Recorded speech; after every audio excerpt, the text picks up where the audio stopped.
Is going to be a nice stream? Of course it's going to be a nice stream, because today we are reading Lord of the Mysteries, Volume 3, Chapter 500 and what? We're at 513, correct? Yeah, we're at 513. You know who it is. You know what we're here to read. And today we're going to be streaming for like 2 to 3 hours. So we should make some pretty good progress. So if you guys like what you are going to see, make sure you like, comment, subscribe. We got some good chapters ahead. All right, you guys are getting me excited. Quick announcement. Without it making... Hold up. We can't butcher our intro because we don't redo intros. Without making it sound weird or scummy, people want to add more emojis. But I know the best way to get more emojis is if we have more members. Luckily, we set membership to only $1. So if you guys would like to do that, I think it says if we pass 20 more or something, then we can add more emojis. So when we get more emojis, you guys let me know. So if you like what you're seeing, No, wait, I fucked up our intro. Shit. Wait, I'm saying bad words. Actually, no, we passed a minute, so I think the video's safe. If you like what you're going to see, make sure you like, comment, subscribe. Okay, I already said that. I think we fell off on the intro, but it's okay. We want it back. Yes, if you would like to spam those emojis, look at Romero. Look at Romero spamming his emojis. He's spamming his new emojis that he got access to yesterday. All right, let's start reading, dude. We're at 513, and it's called Intimidation. I don't mean to intimidate you guys into giving a membership, by the way. I don't you know, it sounds very coincidental that today's chapter is called Intimidation, and I'm telling you guys, oh, be a member. No, that's not the point. I love you guys. And if you guys go out Anime Expo, make sure you say hello. What's up, OG? What's up, Romero? We got the mods here, and we have about 16 people here today. All right, let's go. Thank you. Thank you, X. Thank you. I really hope I didn't peer pressure into you doing that. All right, you guys ready? Chapter 513 is called Intimidation. Chapter 513, Intimidation. If I had probed deeper, then there might be a hyper probability that I would have attracted the Rose Redemption or even a hidden red... I forgot there's red angels. Or even a hidden red angel. There were several times where I danced at the edge of a cliff. Luckily, I managed to restrain my impulse and curiosity about the weird situation at Green Lemon Restaurant and the telegraph office. What was that? Let's cook. Thank you, OG. By the way, I don't have the option for members, so I'll do it this way. Oh, I forgot you said that. That's true. Dude, thank you, bro. Thank you, OG. Thank you, bro. Thank you, brother. Thank you. Klein retracted his gaze, and I lost my place, finding the sun brooch inadequate and keeping his back from oozing with a layer of cold sweat. Compared to the rival of the true creator, this unknown and undetention. I cannot read. And find my place. Green Lemon Restaurant at the telegraph office. Klein retracted his gaze, finding the sun brooch inadequate. I can't believe I couldn't read that. Inadequate and keeping his back from oozing with a layer of cold sweat. Compared to the rival of the true creator, this unknown and undetonated situation was much more horrifying. At least Klein couldn't help but imagine what would have happened if he had kicked the telegraph office door open, or if he went around to the back, flipped the window, and entered the room. He constantly imagined all sorts of strange and terrifying scenes, which frightened himself quite a bit. At the same time, he decided to produce sun holy water for the passengers who had eaten at Banshee Harbor last night in order to avoid any remaining dormant dangers. Oh, okay. What's wrong, Ellen? Since German spurs abnormality, I just remember something. Klein used his clown's powers to keep his facial expression normal, but inside he was glad that he didn't take the risk last night and had now successfully left Banshee Harbor. As for the secrets of the Rose Redemption, the king of angels, he only had one thought in his mind: quickly report it. If he didn't report it, was he allowing them to usher in 1351's new year? Maybe. If he chose to hide the truth and wait until he had a sufficiently high sequence or enough strength to explore and reap the corresponding benefits, then Klein felt that he would feel very guilty and end up carrying a heavy burden if something happened during that time, causing the danger to be triggered permanently, or if the remnant heretics would cause the death of one innocent passenger after another. That would only push him closer to losing control. Slight foreshadowing of him losing control. Wait, I'm thinking out loud. Don't answer that. Do not answer that. Of course, reporting the matter needed to be done in a correct and astute manner. Klein wasn't foolish enough to tell Ellen directly or write an anonymous letter to the Church of Storms, which would then lead to a lot of trouble. I cannot read this new format. Why am I struggling so much, man?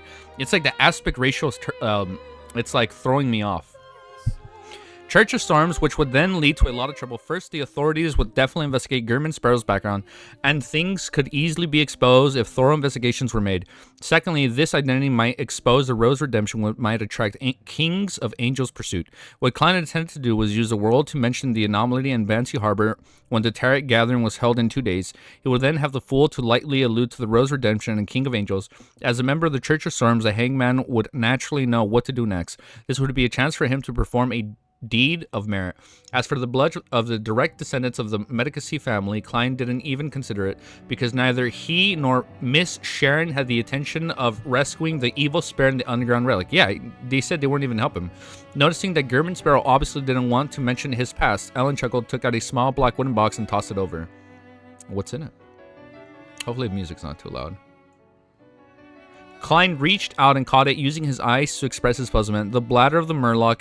It can be used to make items. It's very useful at sea. The beyond ingredients of a murloc, worth more than 150 pounds. The captain sure is generous. Klein had almost forgotten how German Sparrow should react.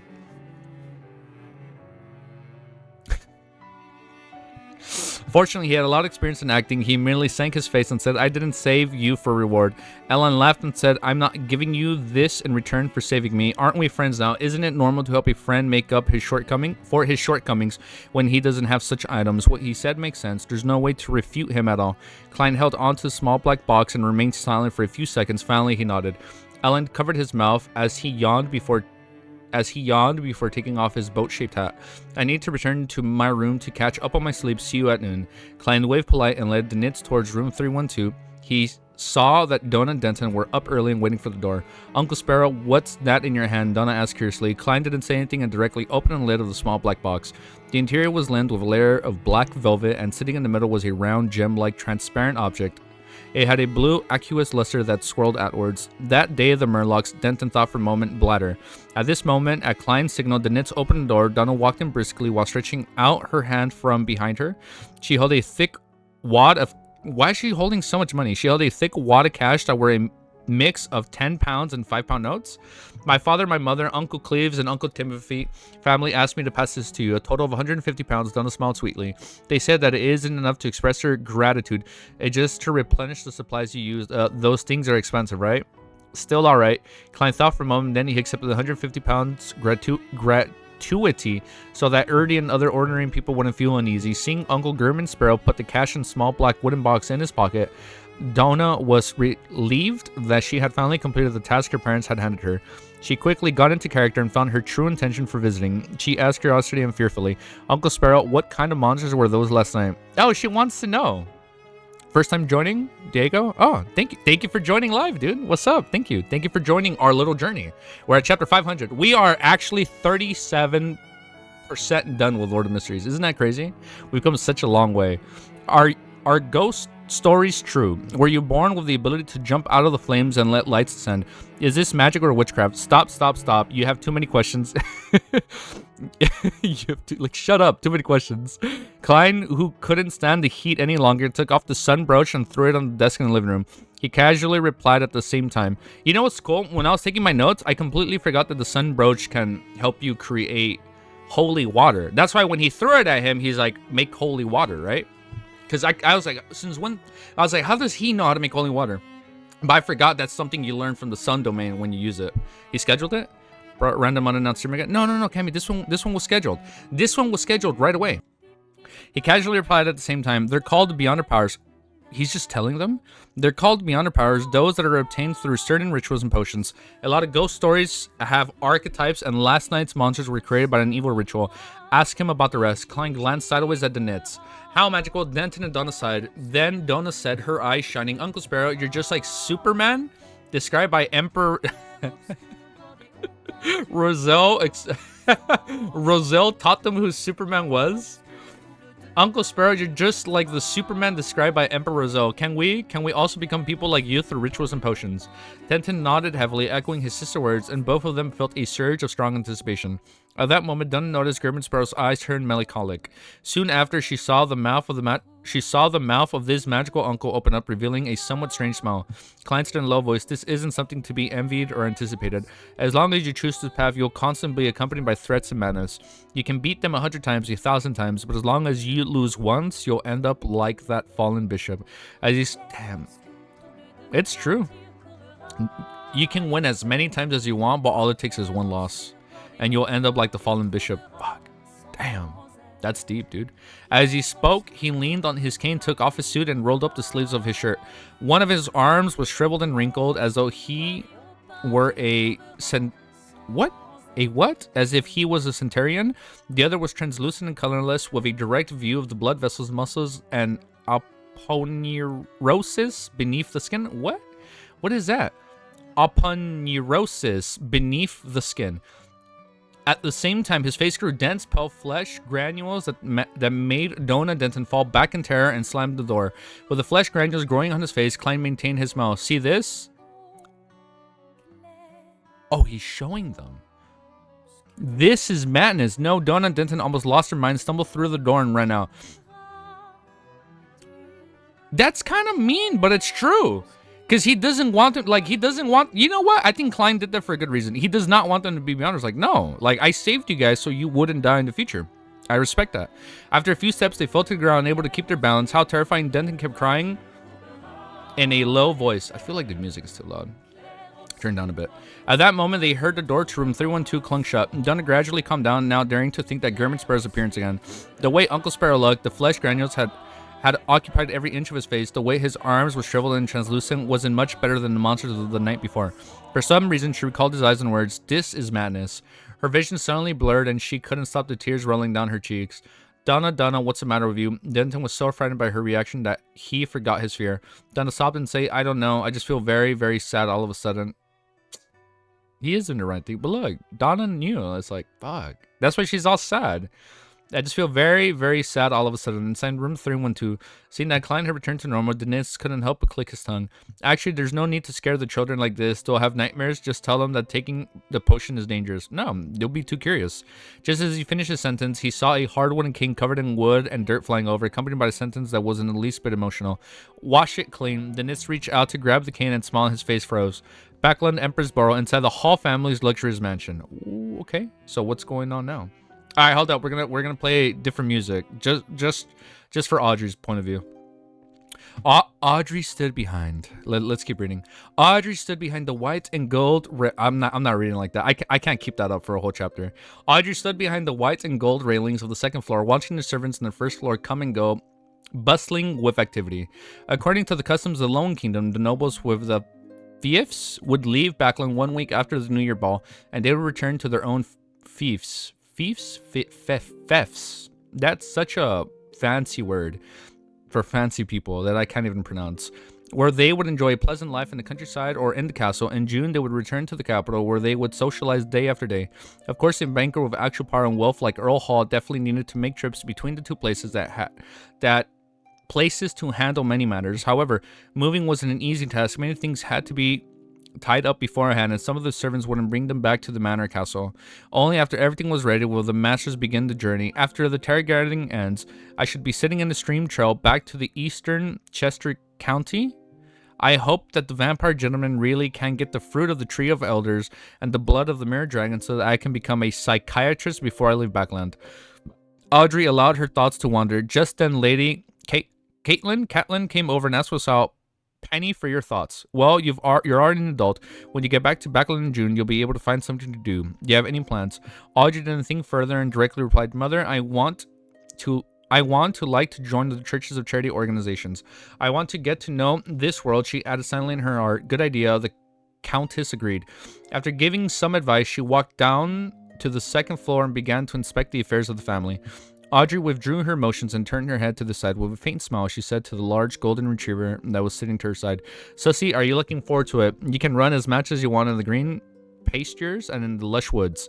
Sussy is so excited for this. Fiefs is like the feudal land, like a lord's land or a baron's, etc. Oh, thank you, Red. Okay, I didn't know that. Okay. Your sanity? That is true, Bullseye. She was making fun of Sissy because she had only become a... She's making fun of her. She was making fun of Sissy because she had only become a gift because she wasn't a qualified foxhound. she was a gift because she wasn't a qualified foxhound. Sissy instinctively wanted to stick her tongue out, but she stopped herself like a cultured lady. She's like, I can't act like a dog. She answered without hiding her emotions. Of course, I like to run, but I hate the barbaric... What? Of course, I liked... It's so weird that she can talk to her dog. Like, it still hasn't, like, fully sunk in. It's such a cool thing, dude, that you can just communicate with your dog. Of course, I like to run, but I hate those barbaric fellows. Are you referring to the foxhounds that father and the others rear? Audrey pursed her lips to stop herself from smiling. She looked up at the wall clock and saw that it was almost time for the terror gathering. Oh, we just finished the chapter. All right. Chapter 514. It's called Legends of the Ancient Gods. And by the way, I think I respect what Klein was doing. Like, he's trying to help Dawn and Denton. Like, they're way too curious. They're way too, like, enthusiastic about, like, coming up beyond her. Like, oh, why is he so powerful? This and that. So I think it was a right call for Klein to do that. But let's keep reading. But for now, next chapter. Legends of the Ancient Gods. Above the endless gray fog, the majestic palace stood still. Just as Emlyn White, who had arrived here once again, regained his vision, he saw Miss Jessup opposite of him, looking at the end of the model long table before greeting cheerfully, "Good afternoon, Mr. Fool." Audrey greeted everyone, one person at a time, starting with the Fool and ending with the world. This order wasn't according to the seating arrangements, but the order of the tarot cards. The Fool, who was the beginning that contained all possibilities, the world was the end that represented perfect sublimation. Oh. This was a little obsessive-compulsive disorder on Miss Audrey's part, a masochism enthusiast. It starts to appear with the increasing number of the Tarot Club members. She really is a carefree girl of a stately birth. Emlyn deliberately passed a deep judgment and politely responded to the greetings. During this process, he caught sight of the sun through the corner of his eyes. He couldn't help but think of the recent days where he had been studying the detailed history of the Sanguins at the home of the Baron Mandy. There are a lot of details that I still don't know. There are indeed differences between professional researchers and amateur enthusiasts. But from this week onwards, I, Emily White, would be a professional researcher. Baron Waymandy has never mentioned anything related to the City of Silver, so I can't ask him directly. As a secret messiah... He's like, as the Lisal Galbi, right? That's what he's saying. He's thinking he's the Messiah. As a secret Messiah of the Sanguins who is burdened with secrets, I have to be careful in such matters. Attending class for half a day and going to the cathedral for half a day before accompanying the dolls at night seems to be a pretty good life. Emlyn's thoughts gradually dispersed. Suddenly he frowned and realized a very important question. Why do I still go to the Harvest Church every day? Yes, as a noble Sanguin, I must put an end to the things I start. There have been a lot of patients recently. Sigh, having your reputation spread isn't a good thing. Emlyn's brow gradually relaxed in a softer frown. He saw that Miss Justice had completed her greetings. He raised his hand to knock on the table and looked at her. The thing you need. Audrey pressed his right hand down and made a gesture to stop him before saying with a faint smile, "We'll talk about this during the transaction period." She's like, shut up. It's too early. This is Mr. Fool's reading time. Ooh, Audrey's putting Emlyn in his place, dude. Damn. Oh, you've been following my progress because you saw me read the first chapter? Dude, I cringe when I see my first chapter. I was like talking like this. The lighting was so bad. But we did good. He seems like twice a day, 15 chapters a day. Yeah, he does stream. Yeah, he's been reading a lot. This is Mr. Fool's reading time. Based on Mr. Vampire Stone, there must be at least one of the fruits of the trees of elders and the blood of a mirror dragon. Audrey, you're going to be a psychiatrist soon. You're about to become a mid-sequence Beyonder. Audrey's mood became increasingly cheerful. The corners of her eyes filled with smiles. She looked towards the figure amidst a thick fog and said with an uplift tone upwards and towards the end, "Honorable Mr. Fool, I've gotten another 3 result diary pages. Just short of 4 pages." She pursed her lips while in thought, while Miss Justice set an example. Forrest also said, "Mr. Fool, I also have 3 new pages of the result diary." She was also full of anticipation for the terror gathering because her second apprentice potion had been digested much faster than expected. Look at that. The dormant dangers had already been completely eliminated the day before yesterday. Derek followed immediately. Honorable Mr. Fool, I've copied some legends of ancient gods. Then he said to the hangman, I've also tabulated the list of monsters around the area. He really is a good child who doesn't need anyone to remind him. Klein, who had a rich harvest, signed with emotion. Seriously, he hasn't improved at all. Even though this will lower the difficulty of me obtaining benefits, it also conceals the risk of me losing resources from the city of Silver. Exposure is a problem that requires constant vigilance. Alger shook his head indiscriminately. Roselle's diary and the legend of the ancient gods soon appeared in the palm of Klein's hand. He skimmed through it quickly and found that 2 of the 6 pages in his diary were repetitions of the past. For example, one of Miss Justice's contribution pages matches the page which the hanged man had handed over last year. That's inevitable unless I can really teach them simplified Chinese. Klein sighed and wheeled the 2 diary pages to the back. The remaining 4 pages, why is Bednosa could just... Let me read from right here. The remaining 4 pages didn't contain very valuable information. Most of them belonged to the period when Rizzo had lost his ideals and was obsessed with money, and the text was filled with sentences such as, what did I invest in today? What will I invest tomorrow? How many gold coins can it be sold for? Or how much investment I received? It nearly made Klein lose control of his expression, wishing to smack these diary pages in Rizzo's face. At this moment, Audrey keenly discovered that the Black Emperor card had returned to the side of Mr. Fool's hand and was placed face down. So it really was bestowed to his bless. Was it to help him complete a mission, huh? Or is there another possibility that this is a new card of blasphemy and not the original one? Audrey guessed with interest. Damn, she's so curious. And she's smart, dude. She's always picking up on everything.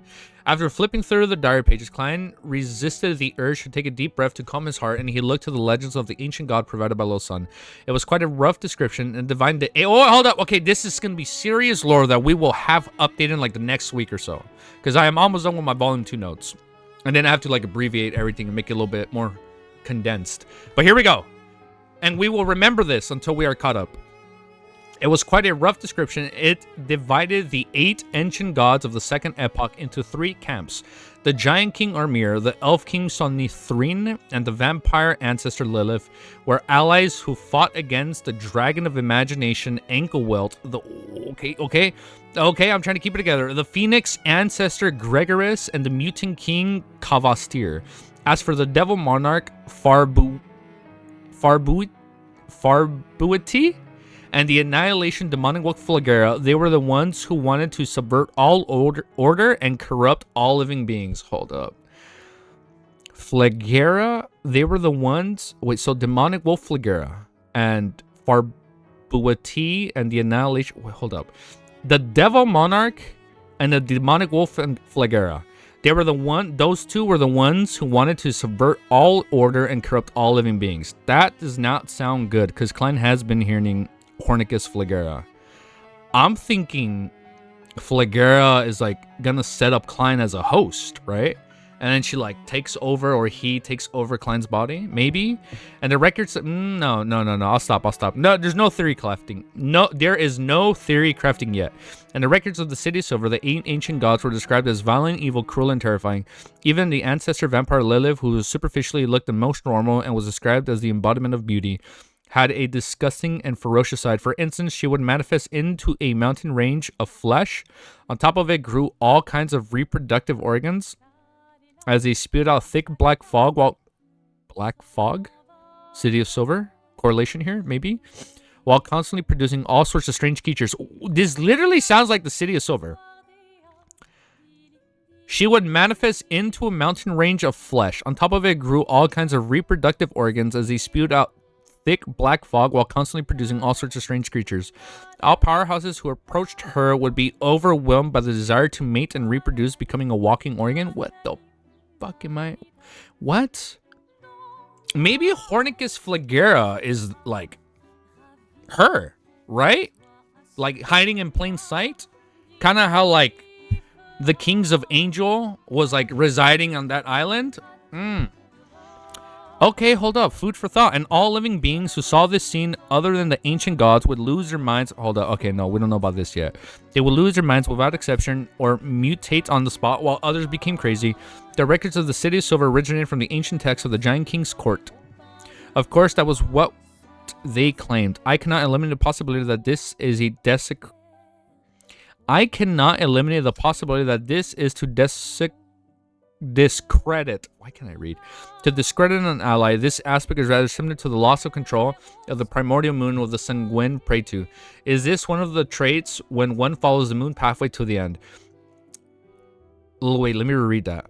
That kind of confused me. Primordial moon who the sanguines prayed to. Is this one of the traits when one follows the moon pathway to the end? At this thought, Klein almost raised his head to sweep his glance at Emlyn White. In the Legend of the City of Silver, the vampire ancestor Lilith really did control the Crimson Moon. As long as she wanted to, she could make the Blood Moon appear every day for 365 days a year, allowing the negative energy to rampage through the lands in the spirit world to interact with reality for an extended period of time. That sounds really bad. Releasing countless unspeakable monsters and evil spirits. This is the power of a deity. I wonder what the difference is between the ancient gods and the current true gods. Why do all of them look like evil gods? In the Legends of the Sanguine, Lilith isn't like that. One of them is lying between the two of them. Or could it be that there was a change midway? For the one recorded in the City of Silver, the one depicted in the Legend of the Sanguine, Klein looked away and took note of the details. He made the paper in his hand vanish and leaned back slightly. You may begin. With her bright eyes, Audrey looked at Emlyn White and immediately said, Mr. Moon, do you have news? Look at her trying to go first. Mr. Moon, do you have news of the fruit of the tree of elders and the blood of the mirror dragon? Emlyn nodded his chin and said a total of 750 pounds. Just pay this amount and they'll be yours. And of course, there's my payment of 100 pounds. Audrey didn't bother with the total price and all happily responded, deal. I hope that the deal will be completed today or tomorrow. No problem. Emlyn, who was about to make 100 pounds, couldn't refuse Miss Jess's request. The music is kind of loud. I'm going to lower it a bit more. I lost my place. Awesome. Audrey lowered her right hand, clenched it into a fist, and lightly pumped it twice. She's like, hell yeah. At that moment, Olger turned his head to look at Mr. Vampire. Mr. Vampire? At that moment, Olger turned his head to look at Mr. Vampire. Such a funny description. Dude, thank you for following. Thank you, bro. Thank you for subscribing. Thank you for joining our little journey here. And now, as we continue with Mr. Vampire, do you still want the inheritance of the Sanguine Baron? 4,500 pounds. That's the best price I managed to get for you. In fact, the pirate was willing to give it up for 3,200 pounds. Emily's expression twisted. If it's only 1,000 pounds, then I'll definitely take it. But he replied inwardly, although the family members were pretty good apothecaries and doctors with a modest annual income and long lives that would allow them to save a fortune, Emlyn had been unable to save any money since he became infatuated with dolls. From time to time, he would order some custom dolls, even if it's 100 pounds, which he hadn't received yet was counted. His personal savings didn't even reach 500 pounds, of which 150 pounds had been contributed by Detective Sherlock Moriarty. I'll think about it again, Emlyn said with difficulty, suddenly feeling that he had to find some way to quickly save up money. This fellow Emlyn just made the sound of poverty. Upon seeing the scene, Klein happily quipped inwardly. Being friends with Mr. Vampire in reality, Klein had heard him mention that over the years he had spent more than 7,000 pounds. Damn, he spent a lot, man. He had spent more than 7,000 pounds on dolls, which made Klein marvel at the price of puppets and how extravagant Emlyn was. No problem, the hangman didn't press further. He turned to Audrey. My fair lady, the artisan had completed the work and has obtained a rather mystical item. It allows you to truly change your appearance while also providing you with 3 beyond powers. Flame controlling, damage transfer, and danger intuition. Who is saying this? I'm sorry, what's with all these faceless abilities? It improves your balance and agility. It's a... Oh, wait, we've seen this before. The mask. I find it confusing. Like, we've seen how... Thank you for bringing that up, Remer. Like, we know that the ancient demoness teamed up with Death, right? And then they brought about, like, their Pale Era and whatnot. Like, so we know that there's been deities that have, like, the same goals and allegiance, and, like, there's, like, the opposing faction. And I find it weird. Like, why can't they just all be homies and bring peace and prosperity to the world? Like, why do they have to be evil, you know? Like, why are they evil? Why can't we just all be homies, you know? Like, why can't we just, you know, like, kumbaya and live happily ever after? Like, why do we have to be sided with other deities and go against others? You know, can't we just all be friends? Now we're talking about the ancient gods from the second epoch. No, yeah, I know. It's the ancient gods for the second epoch. Yeah, and I remember that. I find it cool how, like, even, like, with our current Orthodox gods, like, they've teamed up. And now we also know that, like, all the ancient gods have also teamed up for, like, their own reasons. I don't know. I find that cool. But we should all be friends, you know, because I don't want people to die because of this, man. Because I'm getting way too fucking attached to these characters. My fair lady, the artisan has completed the work and he has obtained, what was it? The silver mask. It's a silver mask, but it can also be a There has been an item called a mask, right? Which team would you join? You know, which team would I join? I don't know, man. I'm feeling Team Lilith or Team Demoness. You know what I mean, guys? I don't know. We'll see. You know, we'll see. We'll see what team I'm on. But let's keep reading. It improves your balance and agility. It's a silver mask, but it can also be a hat or an earring. It can change its appearance, and you can name it that or Mother Earth, right? I think that no, I'm Team Mother Earth. We'll see. We'll see what happens. Of course, it also has its own minor flaws. When you wear it, your emotions will be amplified, and you must learn how to control yourself. It costs 5,000. You know what? That's a good answer. 10. Team Mr. Fool? Yeah, that's a good default answer. I'm Team Mr. Fool. Don't. It costs 5,500 pounds. At this point, the hangman chuckled and said to the world, "The beyond characteristics you provide earned you 4,500 pounds, and the artisan's workmanship is worth 1,000 pounds. 4,500 pounds is much better than I had expected, even though there's a 15% commission. That is to say 675 pounds for Mr. Hangman, claiming me to control the world and not an agreement. This wouldn't be an issue.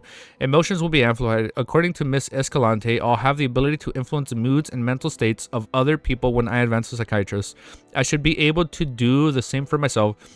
Yes, that flaw isn't a problem." Audrey nodded lightly. So it wouldn't be a flaw. Like, the drawback of the mask would be completely fine for her. Okay. Always trust the protagonist. Safest bet. That is true. Unless he's led astray. But we'll see what happens. I will pay within 2 days of receiving the mystical item. In order to not reveal the secret of the Terror Club, she had to wait until she had received the item before she can claim reimbursement from her father. Sure, the hangman wasn't the least bit worried about Miss Justice's credibility. So rich, both Emily and Forrest felt agitated at the same time. They're like, fuck, man, these guys got way too much money. Few Klein breathed a quiet sigh of relief. This meant that more than 3,000 pounds of his would be available soon. Damn. Thank you, Miss Justice. He silently drew a crimson moon inwardly. And that was 514. Man, it's crazy when you think about it. Like, Audrey got way too much money, dude. But it's cool, because now she's getting... Oh, shit, hit my mic. Now she's getting a mystical item where, like, the one drawback won't affect her as a psychiatrist. So that's pretty good. I think this is going to come super in handy. But let me pause this, and let's update and let's keep reading. All right, next chapter, 515, is called Harvests for Everyone. Frankly speaking, although Alger had predicted that Miss Justice wouldn't bargain and the fact that the mystical item was indeed worth about 5,500 pounds, he still felt a strong sense of discomfort over such actions. It felt like after all the hard work he had put in to make a killing of the money he had earned wasn't more than her pocket money. 675 pounds was split from the world in the artisan fee. It's only 600 pounds. I'll earn a net profit of 400 pounds. I've made a total of 1,075 pounds from this transaction, but the world... Oh, hold up. My math isn't mathing. Whew. We just need to finish this gathering. Yeah, we'll finish the gathering, and then we'll look at it. But the world isn't a simple figure. He had a great deal of beyond characteristics and potion formulas, and he involved in a great number of events. He is known of relatively important information. It is not worth it to get... I scrolled down too much. What just happened? I found my place. It's so weird. I scrolled up in like a few pages. It is not worth it to get into conflict with him over a few hundred pounds. Otherwise, I could be pushed to the price of his beyond characteristic to below 4,000 pounds. The hangman thought wistfully. As the fool rejoiced at the prospect of receiving 3,825 pounds, Derek looked at the lady across him and earnestly said, "Miss Magician, your spirit eater's stomach pouch is ready." "Excellent." Forrest heaved a sigh of relief. "I'll pay 300 pounds in the cash to Mr. Hangman." Upon hearing this, Alger's spirit was also lifted. He hurriedly requested the fool sitting at the end of the long bronze table for the permission to conjure the potion formula. A few seconds later, he wrote the Solar High Priest formula onto the... A few seconds later, he wrote the Solar High Priest formula onto the yellowish-brown goatskin parchment in front of him. Sequence 7, Solar High Priest. Main ingredients: 1 red comb of a dawn rooster. 1 red comb of a dawn rooster. 1 fruit of the radiant spirit packed tree. Supplementary ingredients: 100 millimeters of dawn rooster. 10 drops of sun essential oils. 8 grams of fingered citron powder. And 5 grams of solidified lava. That sounds pretty easy to get. Although Klein didn't deliberately pry into the potion formula, the content which was conjured thanks to him was still reflected in his mind. As long as he was willing to use dream divination to recall, he would immediately get the corresponding knowledge. He couldn't help but explain, indeed being a being a platform is most profitable, Derek received the piece of parchment, expectantly glancing at it with relief and excitement. Then he conjured a list of monsters which were found in the areas surrounding the city of Silver, letting the hangman pick out beyond ingredients that would be used to the level of differences in prices. Alder calmly and carefully checked the list, gaining a precise understanding of the situation around the city of Silver. After that, he selected 3 ingredients that he knew had buyers and prices. After that, I'll be able to sell them within 2 days, earning me about 1,000 pounds, counting the 300 pounds for Miss Justice Magician and the previous 1,075 pounds off. Whew, man, too many numbers in this chapter. I'll finally have enough money for the dragon-eyed sea condor's eyeballs. Feeling exhausted, Tell me about it, brother. Feeling exhausted, Alger turned his head to the side and said, "For Miss Magician, you can prepare the transaction for the dragon-eyed sea condor eyeballs." The hanged man had less than 20 pounds on him at present, and even the artisan fees he had paid in advance was borrowed, thanks to his wide network of contacts. Really? He had to borrow money? However, by the end of the transaction, his cash assets would reach 2,375 pounds, sufficient enough to cover the 2,000 pounds required for the main ingredients. Whew, that is a lot. Forrest thought of the loss she had suffered last week at the hands of old Mr. Hangman and responded feeling slight grievance. Alright. For her, how much this deal would eventually earn her would depend on her teacher, Dorian Gray. She would earn anything extra beyond what she was willing to share with her. At the end of the transaction segment, Klein manipulated the world to seek to purchase the remnant spirituality of the ancient wraiths and a pair of eyes from a 6-winged gargoyle.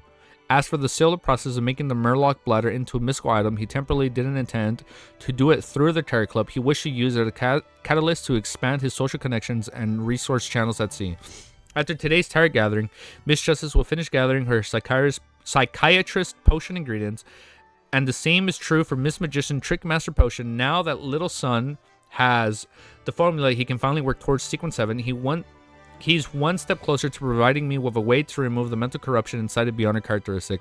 Mr. Hangman is about to receive one of the main ingredients of the Wind Bless, so there's only one less obstacle in his way before reaching Sequence 6. Only Emlyn hasn't yet made up his mind on finding or found a solution. There's no hope of him advancing in the near future. Klein looked around and said with a chuckle, "Continue your free exchange." Audra was about to say something out of habit, but when she thought about it carefully, she felt that there was no news to share this week. Apart from the numerous balls I've attended in the 2 psychology classes, there are only matters regarding my return to East Chester County that can be talked about, but there's no need to it. She pursed her lips and remained silent. Forrest, who was still in her languid state from the New Year's holidays, continued having a blank mind. She commented, feeling rather guilty. Backlund is still under the same kind of high pressure as before. Don't take any risks unless you're an official Beyonder. Is that so? Emlyn, who had been behaving well during this time, frowned doubtfully. A vampire like him, who led a routine lifestyle, couldn't experience the pain of having all Beyonder gatherings stopped. And I scrolled down too much? The hangman nodded and thought for a while, then said to the son, "Don't be careless. Before holding a sacrificial ritual, it's best if you continue that the chief who led the exploratory team is in the city of Silver, or he's busy with other members." "Mr. Hangman, do you mean that the chief couldn't notice a repeated cycle of fate?" Derek asked in astonishment. The hangman replied solemnly, "The possibility that can't be ruled out. However, I can't be sure since I don't know enough about your city of Silver." Having said that, he hid his smile and presented a serious expression. Derek said with chagrin, "There are many things I'm not sure of either." Alger sighed inwardly, limiting his disappointed emotions. "In short, caution and carefulness will allow you to live longer. Thank you for your reminder," the son said sincerely. The hangman withdrew his gaze and said with a smile, "Recently the sea has been relatively calm." "No, that's just what you think," Klein silently retorted, manipulation the world to speak with a hoarse voice. "I just happened to hear about something at sea." Without waiting for the hangman to ask, he looked at Justice and the magician. "Ladies, can you buy me a radio transceiver? I can give it a try." Forrest agreed without paying too much attention. As she was about to leave Backlund, Audrey could only say sorry. Well, can't she just buy one? She has so much money. She can literally just buy one. Come on, she can help out. After negotiating this deal, the world cleared his throat and said, "The matter that's something to do with the Church of Storms. Something to do with the church. Why didn't I receive any notice? It is not required for me to pass it down to my people at that level." The hangman frowned and waited patiently for the world to speak in detail. The world originally wanted to sweep the hangman with a teasing look, but due to the difficulty of those sequences of actions, he could only regretfully give up. With a heavy and hoarse laugh, he said, "An old custom, Banshee Harbor was revived. Some of the inhabitants became heretics, and even a bishop of the Church of Storms was corrupted. I heard that the matter had been resolved, but quite a few people died." Banshee Harbor, Olga recalled the situation of the area and explained to Miss Justice and the others who remained confused. "There's a custom of living sacrifices there, and the target in the evil spirit is called the God of Weather." Overseas in the southern continent, there are quite a number of such evil spirits. On the surface, it seems like they've been cleared away, but in reality, they continue living in a strange state. Many people have suddenly died in those places. It isn't necessarily because of an illness. If you guys have similar travel or adventure plans, don't be careless.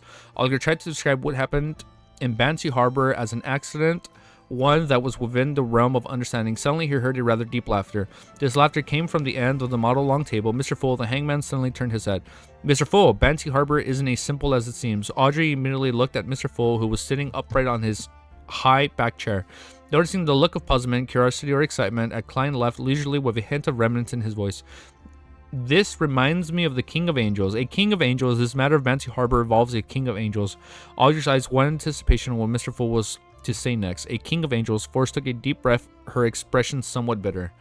Why is it that all we talk about the Terror Club is the descendant of the true creator, the awakening of the primordial demoness, and the reappearance of a King of Angels? I'm only a sequence 9. She wanted to look up at the sky and sigh. Emily, on the other hand, felt a baffling sense of excitement, having found another reason for why the ancestor had gotten him to pray to the Fool. As expected, this is a gathering of messiahs in preparation for the apocalypse. We are the chosen ones who will gradually face evil existences, such as the King of Angels, the primordial demoness, the true creator, and so on. Fucking Evelyn, dude. Literally, he has main character complex syndrome. I love it. I love it. I love how confident Emlyn is. Bro is too delulu. No. He's just hyping up the team, dude. No, he's not being delusional. He's literally just acting as the hype man, and I'm all for it. He's like, holy shit, dude, we're gonna take them all down, dude. Yeah, that's what he said, and so on. Emlyn had an impulse to immediately agree to the deal proposed by the hangman, but the fact that he had no money had ruthlessly crushed a fantasy in his mind. Which King of Angels would it be? In a rare occasion, Derek joined it with the conversation with Miss Justice in arrest. A King of Angels, what secret is Bansi Harbor hiding? Olga was waiting for the answer with rapt attention. Seeing that Mr. Fool didn't plan on continuing, Audrey couldn't help but ask, Honorable Mr. Fool, which King of Angels is it? Klein leaned back in his chair, chuckled, and said, Medici, who was established to Rose Redemption. His descendants live in Bincy. Rose Redemption, the King of Angels, related to the true creator. Audrey didn't expect a matter that would be multi-layered, with each layer more serious than the last. She subconsciously asked Bincy, that's the old name of Bansi. Olga replied in a low voice as he clenched his hands. He could no longer imagine the truth behind this matter. He only knew that the unforeseen events in Bansi Harbor might not be over yet. The danger that could devour people remained lurking in the shadows. Medici. You're right. You guys did say it was Medici, not Medici. My bad. Medici. He could no longer imagine the truth behind this matter. He only knew the unforeseen events in Bansi Harbor might not be over yet. The danger that could devour the people remained lurking in the shadows. He didn't know much about the phrase Rose Redemption, only knowing that it had something to do with the Temple of the True Creator and the Angel of Fate. I forgot the Angel of Fate was Ouroboros. Yes. But was unable to confirm he was unable to confirm exactly what it represented.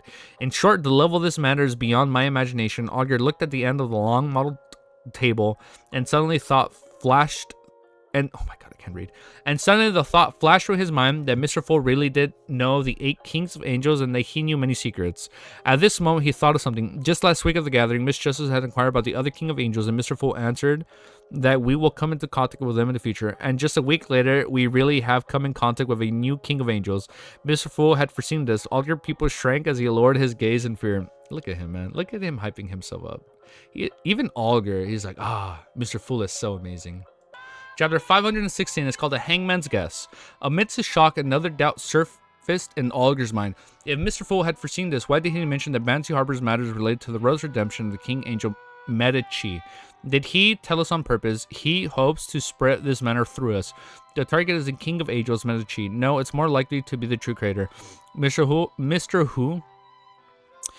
Fool had repeatedly thwarted the plans of the true creator before, so it should be no exception this time. The term Rose Redemption appeared in the abandoned temple of the true creator, and it is established by the King of Angels Medici and Ouroboros. Clearly, they share a deep connection with the true creator. Bansi Harbor only has our church stars, so the person Mr. Fool is really informing is actually me. Olger vaguely understood something. Then he became acutely aware of another problem. The last time the world mentioned that something major was about to happen in Backland, it immediately confirmed by Mr. Full, and it later involved the awakening of the primordial demoness and descendant of the true creator. This time, the abnormality at Banshee Harbor also received a response from Mr. Full. He revealed that the secret hidden in ancient Bincy and has brought the Rose Redemption of the King of Angels to the forefront of all the members of the Terror Club. It isn't too coincidental. Yes, there is never, ever, no such thing as a coincidence. Yes, news provided by the world previously had to do with Backlund, and this is the first time it involved the seas. Furthermore, Mr. Fool had mentioned last week that his blessed had been forced to leave Backlund because of the Great Smog. They match perfectly, so the world is actually Mr. Fool's blessed. Oh shit, Alger's smart. He picked up on that. So the world is actually Mr. Fool's blessed. No, he should be representative among all... Oh, that makes more sense. No, he should be a representative among all his blesseds in the Terror Club. Little does he know it's actually him. Like him, you know? He is to do things that Mr. Fool finds inconvenient. Of course, through this gathering, the blessed will also trade goods and knowledge in order to advance himself. This is also considered a form of Mr. Fool's nurturing of him. On careful thought, the theory is probably...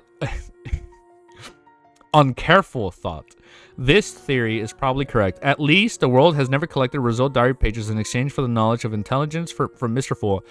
As his blessed, it's his duty, so he has probably submitted them in private.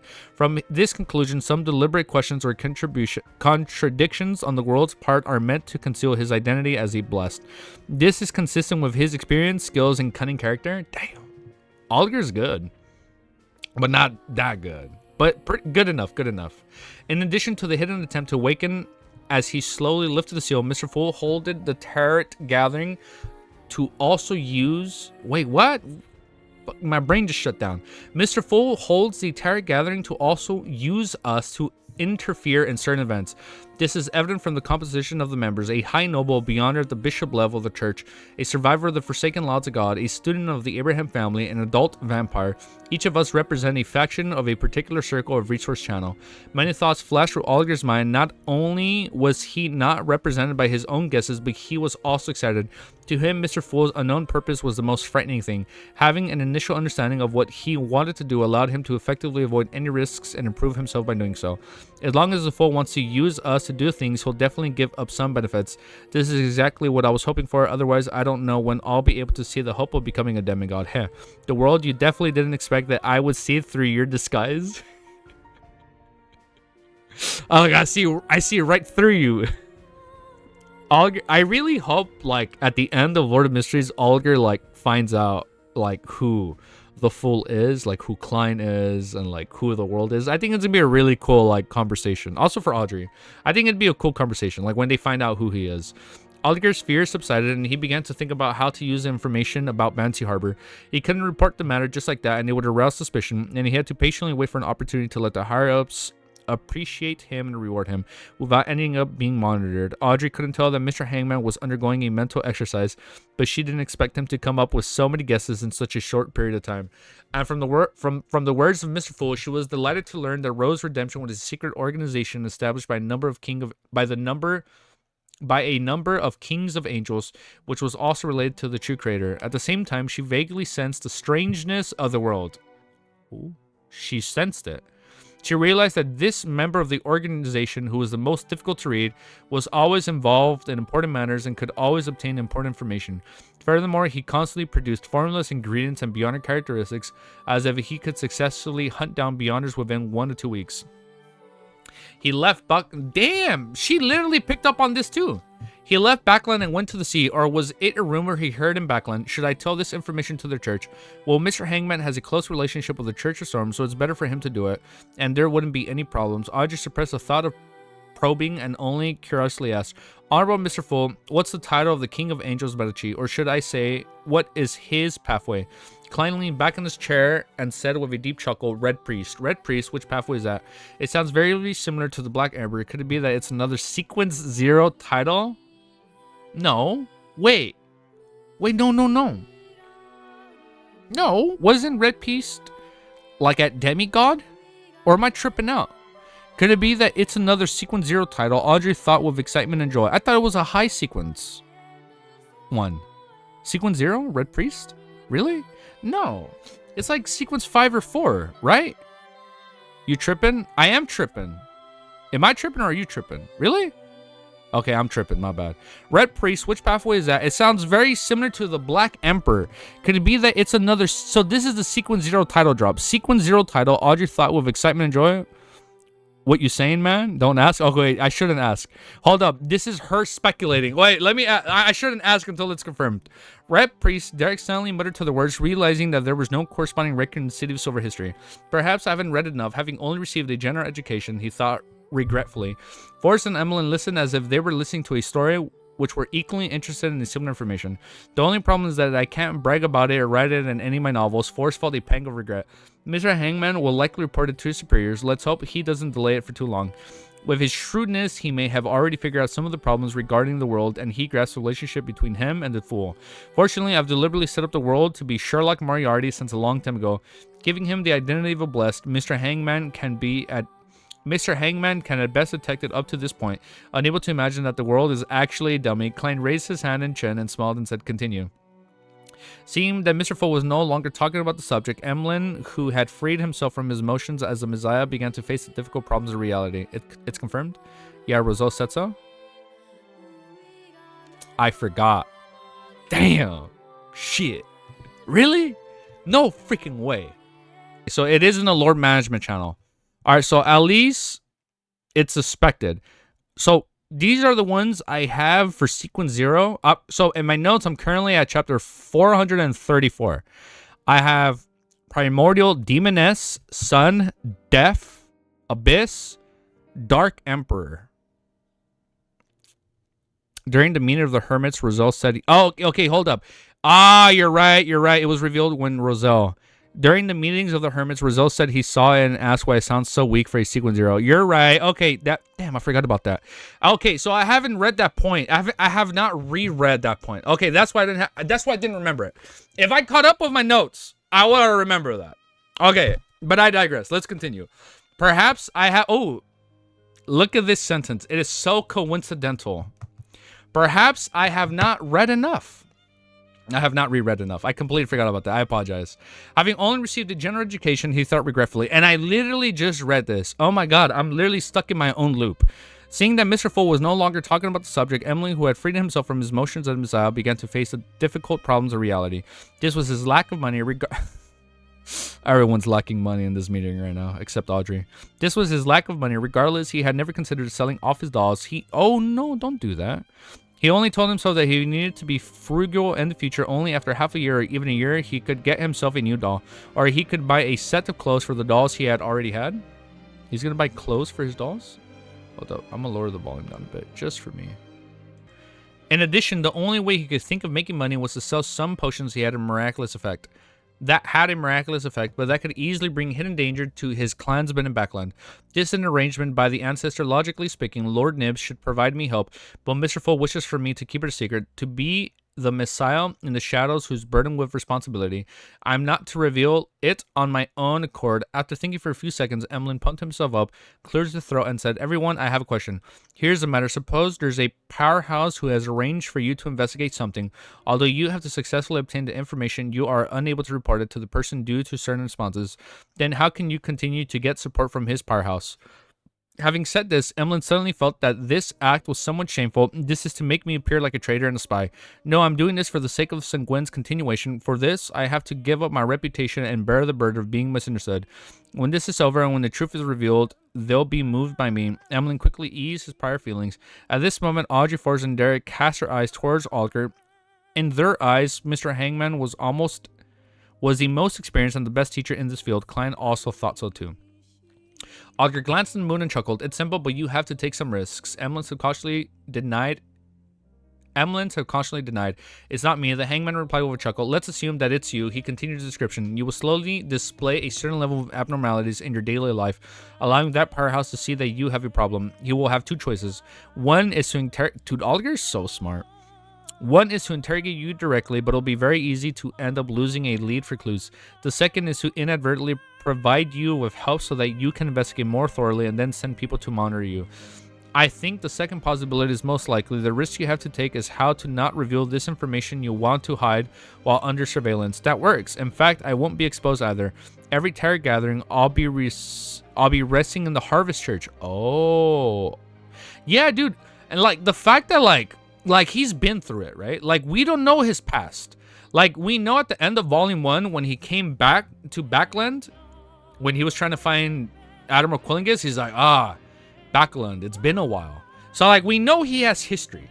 And like the fact that he knows, like the fact that he's so cunning means he's probably been betrayed at some point in his life. And that's why he's so like stoic and cool and like mysterious, you know? Like there has to be more to his character that we don't know yet. I mean, you guys know, but I don't know. You know what I mean? Right? I lost my place. As for the sacrifice of items, oh wait, I'll be resting in the Harvest Church looking normal on the outside. As for the sacrifice of items and the receiving of the bestowments, there are things that can be shown to Lord Nibs and the others. It would allow them to guess that I have formed some sort of connection with Mr. Full, but they can't imagine that I've already joined a secret gathering very well while I'm studying in history. I'll take the initiative to ask Baron Waymandy about the City of Silver. Emlyn's eyes lit up as he had an idea. He then thought of something and turned to the hangman. Last week, didn't you ask about a way to make everyone on board a ship sleep at the same time? It's very simple. I can provide you with a magical anesthetic gas that can effectively spread without any irritating smells. That sounds very handy. And it's not handy that I lost my place. Even on the deck, one will fall unconscious once they catch a whiff of it. Of course, it's best if you choose a windless night and that the targets are unable to sense danger and that their psyches cannot be too strong. Those Beyonders that are well known for their psyche in Sequence 9 are the limit. Oh, so it only works until Sequence 9. It can cause a deep slumber that lasts for more than 3 hours. The effects will constantly decline after that. 100 pounds a can and an extra 30 pounds for me. The hangman thought about the situation of the sailors on the ghost ships and didn't haggle. Okay, he wanted to erect a certain image in front of the moon to prepare for the big transactions that would follow. He had thought of using a slumber charm, but that would require him to chant the incantation. It will make the sailors notice that something was wrong and suspect something afterward. At the end of the exchange, Klein tapped the surface of the long model table with his finger, and he said with a leisurely smile, I can foresee that everyone present a new appearance of themselves next week. Let us end today's gathering. Thank you for your blessings. Audrey was the first to stand up. She's always the first. Audrey was the first to stand up. She took her leave and expressed her gratitude. With Mr. Fool saying these, she's like, I feel like the perfect analogy is like she's acting like the secretary of the Tarot gathering, right? How are we doing? We're doing pretty good, Carlos. Yo, thank you for spamming the Ellie emote, right? Finish LOTM in 15 minutes so Cammy can sleep without missing anything. Bet. We are 38%, by the way. We are 38% done with LOTM. Every time we hit a single percent, I'm going to announce it. We're going to make it big news. Remember to not read this comment. Well, here, let's finish the chapter. At the end of the exchange, well, let us end today's gathering. Thank you for your blessings. Audrey was the first to stand up. She took her leave and expressed her gratitude. With Mr. Full saying those words, she felt more confident in consuming the psychiatrist potion. As the magician and the others repeated the same words, one figure after another dispersed from the palace. The area above the great fog returned to its eternal silence. All right. That was 516. That was a pretty long gathering. I feel like there was a lot of good lore. It wasn't too overwhelming, but it was just enough to pique your interest, right? Like now we know that like the ancient gods, like they had like their own allegiances and like they were like opposed to others and whatnot. But here, let's quickly look at a meme or something that D sent our way. All right, here we go. This is exactly what happened at the Tarot gathering right now. You guys ready? What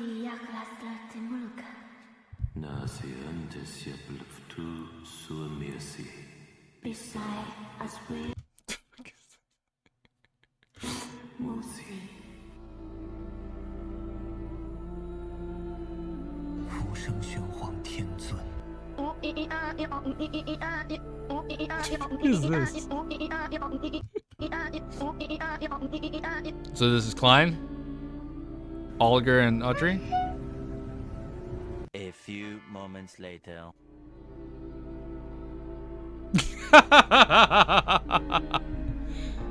Oh shit. What the fuck is he gonna say? Does it mean anything? Didn't see.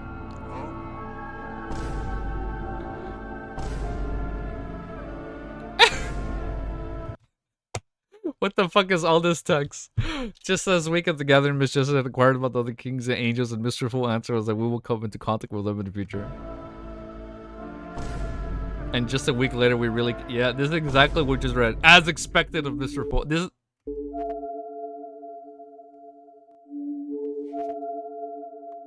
Dude, this is so accurate.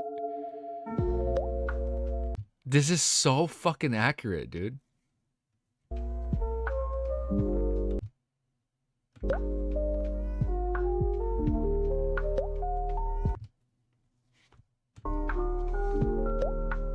Praise Mr. Fool. That's so fucking accurate, dude. That was so damn accurate. That was pretty funny. That was pretty funny. Yeah. I see that. That's literally what just happened. Peak humor. It's so funny, like, how accurate it was. Like, Klein is... That was literally Klein sleeping in bed, like, alright, time for the meeting. And then Oliver, like, what? Rose Redemption? Medici? What? And then he has, like, this whole fucking inner monologue going on. And then Audrey's like, oh, okay. I remember seeing that, like, 200 chapters in. Oh, so it's an old meme. So that meme's been around for a while. I like it. Well, I'm glad I was finally able to see a beautiful meme of the LOTM community. Now I feel like I'm part of you guys. Like, I'm one of you guys. Do the other one. Oh, he sent another one? So there's a second meme. The Fool's parody meme. A fog. I like how, like, this guy's already helping out the community. He typed LOTM, but then he typed the new version, Lord of Mysteries. But he also has LOTM. In the ancient palace that had withstood the test of time, from the end of the long mottled and bronze table came... Hold the fuck up. Wait. Whoa. Whoa. I'm not looking at... There was way too many people. Wait. I'm gonna just look at the top. Hold up. I don't want spoilers. Oh, wait, hold up. Just to be safe. Klein. Audrey. Olger. Derek. I'm assuming that's fours. And that has to be Emlyn White. I don't even want to look at who the other female is. Okay, hold up. I'm not gonna look at that one. That's Emlyn, right? Dude, for some reason, I fucking thought that was Leonard. I was about to lose my shit, dude. I thought I saw a red glove. I don't want to look at the other female too much. So it could be Shio, or it could be... Oh, dude, I'm telling you, man. If fucking Trissy joins... came a low yet distinct sound. Okay. Alger heard the sound. What's something you mean? Low yet distinct sound. Alger heard the sound. Huh? Mr. Fool farted? Why would he fart? Does a true deity need to fart? Of course not. This likely means that my speculations were right. Mr. Fool is still in a weakened state and could not hold it in. Or maybe, could this be another test? Fucking old. Yes, dude. he farted right after we finished talking about the trouble at Bansi Harbor. Bansi, fart. A great gale shall cleanse the filth from Bansi. Yes, that must be it. This is what Mr. Fool wanted to guide us about. Clearly. I should thank him sincerely for this hint. He's from Final Fantasy. That's a Final Fantasy character, right? But wait. He's from 15. What the fuck was his name? He's from 15. I should thank him sincerely for this hint. Why don't I remember his But wait, name? thanking Literally the him bad guy. is the same as acknowledging But he was the just fact that misunderstood, Mr. Fool you know? farted. Isn't this blasphemy? Alger's mind was in chaos. It's blasphemy. Meanwhile, Audrey's thoughts were... That sound surely came from Mr. Fool's direction. Ah, it seems like Mr. Hanged Man has gleaned some key information from it. As expected, Clearly. Mr. Fool. Whoa, who are the Wow, He what are doesn't these even fart recommended for that videos? reason. Whoa, okay. We're treading on mighty thin lines. It I said wonder something, what the who fart are of a the true gods? Smells like. What the fuck did she just say? I wonder what the fart of a true god smells like. Oh, shit. No, Audrey, you're not the naive and... That's a little... Hold up. That was a little explicit. Why would she say that? Wonder what the fart Chill. of a true god smells like. No, Audrey, you're not the naive and immature girl you were a few months ago. Pui. The fact that she wanted to figure out what it smelled like, I don't know, it's a little weird. But I love it. That was freaking funny with Olga. It's like, ah, truly. That's truly what it means. To the other one. Yeah, that was it, right? That was fucking funny. I love that. Thank you for sending that.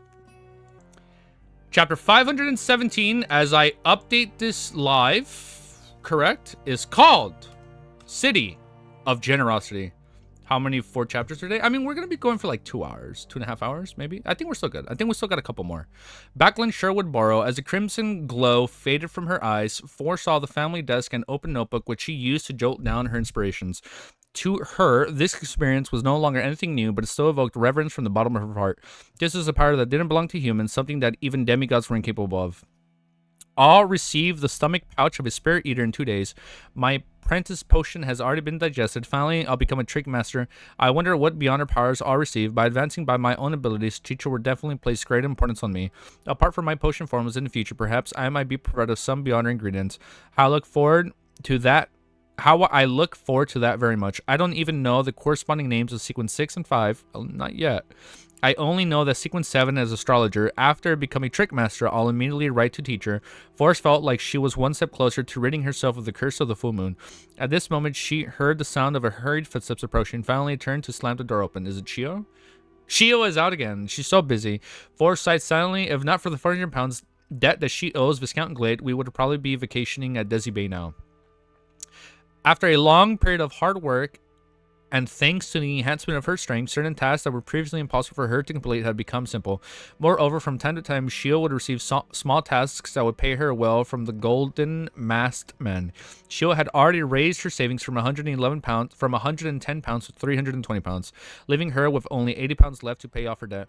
In fact, I could spot her 80 pounds, but unfortunately, although she isn't tall, she still has a lot of pride in her. Forrest withdrew her thoughts and thought about the matters Mr. World had entrusted her. As a doctor and writer, she didn't know much about the radios or anything about the entire field of machinery. She didn't usually pay attention to such information when reading the newspaper, so she didn't know where they would buy the kind of transceiver the world wanted. A department store. It probably doesn't sell one. All right. A vial writes science fiction, so he should know a lot about such matters. Forrest quickly found the right person to consult. However, she merely had a new problem. Was she to visit him directly, or was she to write him a letter to inquire? Glancing at the chair covered in a thick, soft blanket and smelling the fragrance of coffee and tobacco emanating the room, she felt a warmth slowly creeping through her body. Bit by bit, her motivation to leave the house crumbled. I'm not familiar with him, so I should rashly pay him a visit. She sat down with a grunt and unfolded a piece of paper. In the Burke household in the city of Silver, Derek opened his eyes and woke up from feigning sleep. According to his original plan, we would have immediately held a sacrificial ritual to send out the stomach pouch of the spirit eater. However, the words of the hangman reminded him to be more cautious and make more observations. I'll gather the ingredients Mr. Hangman required first, and then I'll do the sacrificial ritual all at once. Derek remained silent for a few seconds, then he attached his axe of hurricane to his body and headed for the steeple. He first checked the items available for exchange using merit points, but he wasn't in a hurry to complete the transaction. He planned to go to the underground market to take a look once the lightning in the sky subsided. Derek went up to the 3rd floor and headed straight for the library section that dealt with mythology and ancient classics. Hungering for a valuable information he hadn't learned yet. Suddenly, he saw a hard and yellow book with cover, Giant King's Court Book of Black Rock, hand-copied edition. It's a record passed down by the Giant King's Court. I wonder if there's anything related to the King of Angels. Derek reached for the book, pulled it open, and saw that it was bound in a brown monster hide. At that moment, on the upper level library, Colin Iliad was wearing a flaxen-colored linen shirt and a brown coat and standing there quietly looking down. His unkempt, grizzled hair flayed, and the breeze from the window and his pale blue eyes were deep and reserved. Wednesday, January 12th at 5:40 p.m. The sky was dark and cloudy with deep blue waves undulating across the sea. Right? The wide gate bobbed up and down the storm like a toy in the palm of a giant. This is the sea. No matter how powerful one is, one will appear insignificant in front of this. The DANITZ stood by the window and enjoyed the scenery outside. Fortunately, we're almost at the City of Generosity. From the moment they left Banty Harbor, the wide gate journey had been smooth sailing. With the help of the wind, it reached a stable speed at 15 knots. Hence, even though they arrived at the Tiana port a little later than scheduled, they completed the entire journey half a day earlier. That is to say, the White Gate, which was scheduled to arrive at the City of Generosity on the morning of the 13th, arrived on the evening of the 12th. Hearing DANITZ reflections, Klein just glanced up at him and then looked away and continued his contemplation. The more he played the part of German Sparrow and the more he had to force himself to behave in accordance to his persona, the more deeply he realized what kind of person he was. When faced with difficult situations, he realized that the choices he really wanted to make were different from German Sparrow's. For example, he would have responded to DANITZ by idly chatting with him about the weather at sea and the disasters caused by those terrible storms. But German Sparrow wouldn't. He had to be cold and reserved.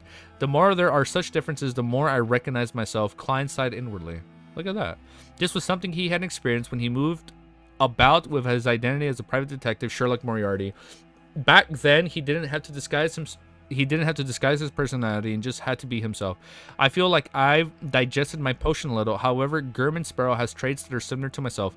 At the very least, when choosing... Yeah, I completely forgot. For a second, I was like, why can't he just be himself? Like, no, that's the point of Faceless, right? Like, that, like, his goal is to digest Faceless. So I'm like, yes, he has to act the part as German Sparrow. But he still has to remember, like, he's only acting, right? Like, he still has to remember who he is. At the very least, when choosing to disembark and entering Banshee Harbor to save the others, I overlapped with the identity in mind, and there were no differences. Of course, it could also be said that I was adding a certain kind of persona into the mix. Beneath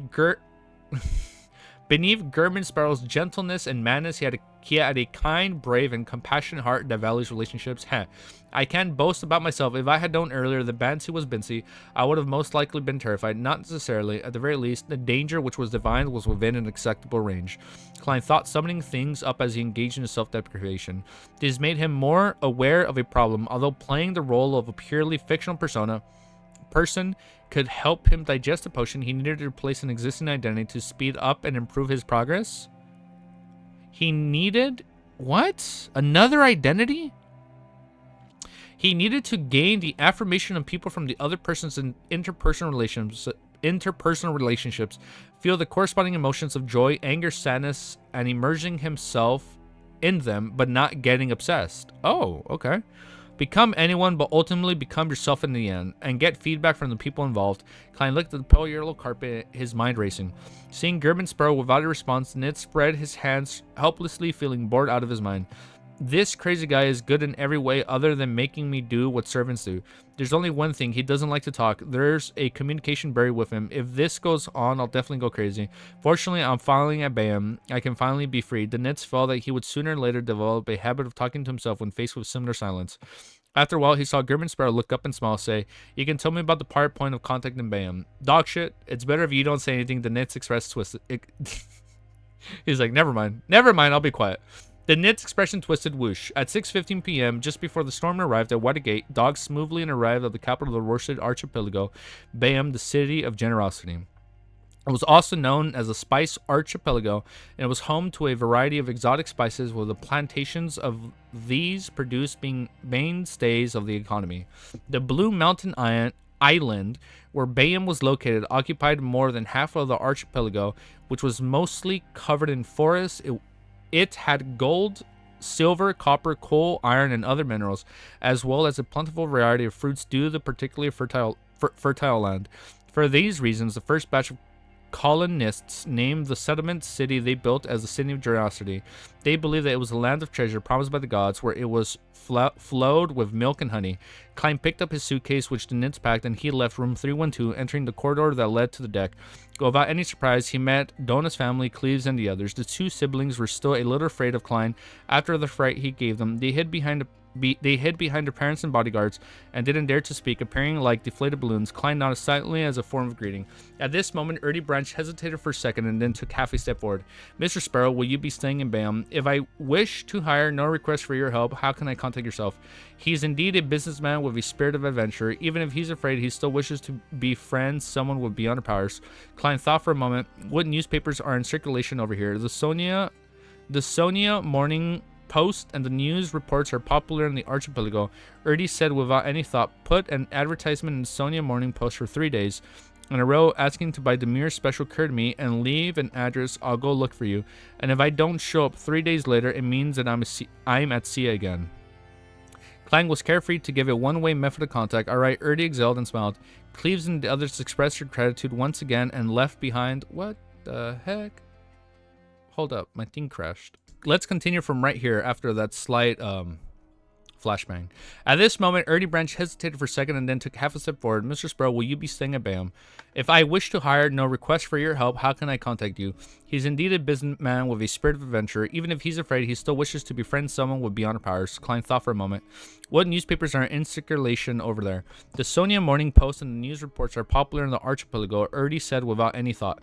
Put an advertisement in the Sonia Morning Post for 3 days in a row asking to buy Demir's special and curd meat and leave an address. I'll go look for you. And if I don't show up 3 days later, it means I'm at sea again. And Klang was careful to give a one-way method of contact.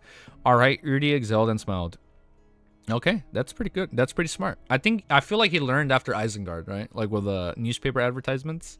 I feel like he took after him. Cleaves and the others expressed their gratitude once again and left the cabin in an ordinary manner. Noticing the gangway in sight, Donna suddenly slowed her pace and stepped back next to Klein, raised her face, and bit her lip. Uncle Sparrow, since the kind of power definitely brings about threats of madness, why did you choose to have it? Yeah, why, huh? Tell us. She had thought about this question for a long time before finally mustering the courage to ask. I wonder what he's going to say, man. Klang was startled, and he instinctively formed a smile. For my dream. Then he lowered his voice and said 2 words. And protect. Fuck. Protect. Oh, I'm getting a little emotional. To protect. Protect. Donna mumbled the word in a slight lost voice, picked up her pace, and caught up with her parents. After watching the Branch family leave the water gate, Klein retracted his gaze and said, DANITZ, you're free. For a moment, DANITZ wasn't used to it. DANITZ is finally free. Beautiful. Chapter 518 is called On the Brink of Death. Ooh, that's not good. Without another word of care for DANITZ, Klein pressed the top hat and carried his suitcase down the gangway. Are you really going to let me go? Blazing DANITZ stood on the deck, his face filled with suspicion. Although he had expected such an outcome, with German Sparrow directly letting him go while in Demir Harbor, making him capable of imagining today's scene, he still couldn't believe it. He felt that everything that befell him came too simply and easily. Regardless, I'm worth 3,000 pounds. No, this is bounty offered only by Lohan. Isn't this madman German Sparrow an adventurer? How can he let go of a huge amount of wealth in front of him? It's incomprehensible, huh? It's true that normal people can't understand the mindset of lunatics. DANITZ gradually snapped back to senses. With his luggage in hand, he carefully descended the gangway and stepped onto the concrete ground and dock. He straightened his back, lifted his head, and gave German Sparrow's back a glance. He realized that he was already turning back and was following the path straight to Coastal Street. DANITZ didn't dare delay a second longer. He immediately turned around and left through another path, occasionally changing directions and using obstacles to look back in order to ensure that he wasn't followed. Soon he arrived at a row of houses near the warehouses at the dock. German Sparrow really didn't use me as bait. After triple checking, DANITZ finally relaxed completely. At this moment, he finally felt that he was liberated. A dignified boatswain, a pirate animal like him, no longer had to be bullied and be ordered around like a servant. I can already foresee that tomorrow will be incomparably beautiful. This will be a group of people rying to flatter me, wanting to become my servants. DANITZ knocked happily on the door, 3 long and 3 short arithmetically. Hey, German Sparrow asked me to give him the pirate point of contacts in Bayman. I honestly only told him that ones that don't have a good relationship with us. There's no way he could guess that our golden dream point of contact is right at the dock. And he's probably telling him. DANITZ picked at his nose and breathed in the fresh sea breeze before looming a rain. Bayam was a pivotal location of the Lohan Kingdom's Central Sonia Sea colonies. It was one of the largest cities in the region. There were many powerful official beyonders, and no matter how rampant the pirates were, they didn't dare to openly show their face here. Most of the time, they had to rely on the local gangs of people with backgrounds to handle the loot and purchases and necessities. Of course, this didn't mean that they wouldn't come to Bayam. The Red Theater here was the most famous brothel in the surrounding seas, and countless pirates came to patronize this famous place. Even if 1 or 2 of their peers were caught, every once in a while, it didn't stop them from rushing over. In addition to the spice trade, the brothel industry was another major pillar of the roasted archipelago. Apart from the Red Theater, there were many big or small brothels out in the open or hidden all over the place. They fully satisfied the desires of the seamen with ample energy. As for the female pirates, they didn't have to worry about this problem. As long as they were willing, they could always be satisfied. After all, there was more demand than supply.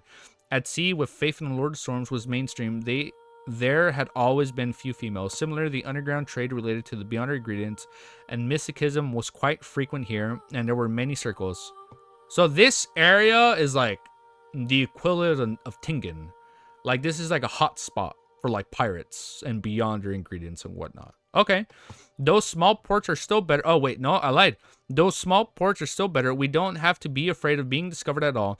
And we can just openly sit in the bar, engage in disputes with adventurers, and even fight them. As long as we don't cause any trouble or cause any deaths, the local official beyonders will turn a blind eye. Heh. With their strength, they typically have to take a tremendous risk if they wish to interfere. DANITZ thoughts mockingly. It's a pirate paradise with a lot of beyonder circles. Okay. Yeah, so it's like a beyonder hotspot for pirates. At that moment, he heard footsteps and saw the door creak open, and guess who walked in? A familiar face entered his side. Old man, did you not drink today? DANITZ smiled and greeted. Oh wait, no, never mind. I thought Mr. Bloodborne joined them right now. Standing at the door was one of the golden dream contacts in the roasted archipelago, Old Ren. Old Ren coughed twice and made way. DANITZ stepped into the dim room, his nose twitching suddenly. He caught a whiff of Lanty-proof. No, Old Ren likes to drink locally produced Bayam Black Rand. As this thought flashed through his mind, DANITZ was terrified. Immediately following that, he saw a man with his back to him. Right to his feet, he was tall, dark, and muscular, and his hair was curled like marbles. Steel Maviti. DANITZ pupils contracted sharply. This was the second mate of the Admiral of Blood. The plot thickens? It does. This was the second mate of the Admiral of Blood, a great pirate with a bounty of 6,000 pounds. Whoo, that's pretty high. Waves of the sea breeze blew, swaying thin, sharp leaves of the tree in a precarious manner. Klein was walking along the coastal street at adequate speed. In contrast, the people around him were hurriedly and walking quickly. His spare intuition told him that it would take some time before the storm would arrive, and they had plenty of time to find a hotel.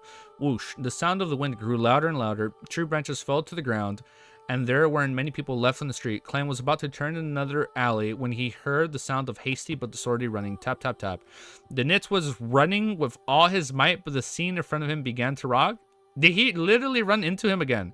He felt an abnormal pain from his wound as he felt his vitality rapidly sapping away. What? His spirit body had partly left his body, approaching the legendary underworld. Is that an expression, or is that actually happening? As for the surrounding sounds, he could only vaguely hear them, and everything in his line of sight looked like it wasn't real. If it wasn't for the shadow cloak, the ambush would have... Oh, he got ambushed. If it wasn't for having the shadow cloak, the ambush would have killed him. But even so, he was still severely injured and can die on the streets at any moment. Damn. No, there's no fucking shot would kill him. There's too much fan art of DANITZ, man. Like, Klein is clearly going to save him. And DANITZ is like, you know what? Not a bad guy. I'm going to stick with you. Like, you know what? You should join our pirate crew. Like, my captain, she's going to love you. We're going to have such a fun, team. Right? That's clearly what's going to happen. We'll see, we'll see. He was forced to run towards the coastal sea because of the will to warn the captain that their point of contact had been compromised by the Admiral Blood, as well as the glimmer of hope brought by the crazy but powerful figure. If it's him, then he'd definitely be able to escape from the hands of Steel, Maviti's henchman. DANITZ began to stagger, and his body gradually grew cold. Just as he was about to collapse, he saw German Sparrow standing by the street corner. His refined face that hid madness appeared so gentle at that moment. Plop. DANITZ fell on the ground, his hands hanging limply over his chest, revealing a hideous, exaggerated wound that was inflicted to his organs. Tell Captain that Old Ren has been discovered. Steel Maviti did it for the treasure. DANITZ saw German Sparrow kneel to his side and hurriedly spoke. Klein recalled the bounty offered for Steel Mavi and asked in return, Admiral Blood. Yes, tell Captain, tell Captain. DANITZ gasped as he said. After saying all that, he revealed a mournful smile. Don't worry about me. I'm about to die soon. No. Tell the captain that all the money I saved up has been turned into real estate until 12 to 16 on Bayam Amiris Avenue. The title deeds are hidden in the wall of Unit 13's basement. Help me sell them. Take the money to the South Intis Alma town. Give the money to my parents. Say that I've really made a fortune. There's no fucking way. No, he's not dead. I fucking love this 3,000-pound servant way too much for him to die. No, that's not what's gonna happen. Klein is gonna heal him. He's be like, sit back, homie. I'm gonna take him down, and we're gonna take that 6,000-pound bounty. It was good knowing you, man. Guys, stop it. It's good. He's gonna heal him. He has the Sunbrooch has like healing properties. No shit, fucking doesn't. He doesn't have any healing abilities. Son of a bitch. Right? No. DANITZ paused. Then he said with great difficulty, say that I've become an outstanding adventurer. No, he's not dead because I saw that fan art. I'm going off fan art. That fan art where he was flicking off Klein. Like, there's no way he dies. He's coping? I'm hoping. I'm not coping. I'm hoping. Also, help me say I'm sorry. His eyeball suddenly became moist as if he was recalling the rebellious youth from back then. I'm sorry, old man, mother. I'm unable to return home. Fuck, this is sad. I'm unable to return home. DANITZ's vision darkened and he felt that his life was coming to an end.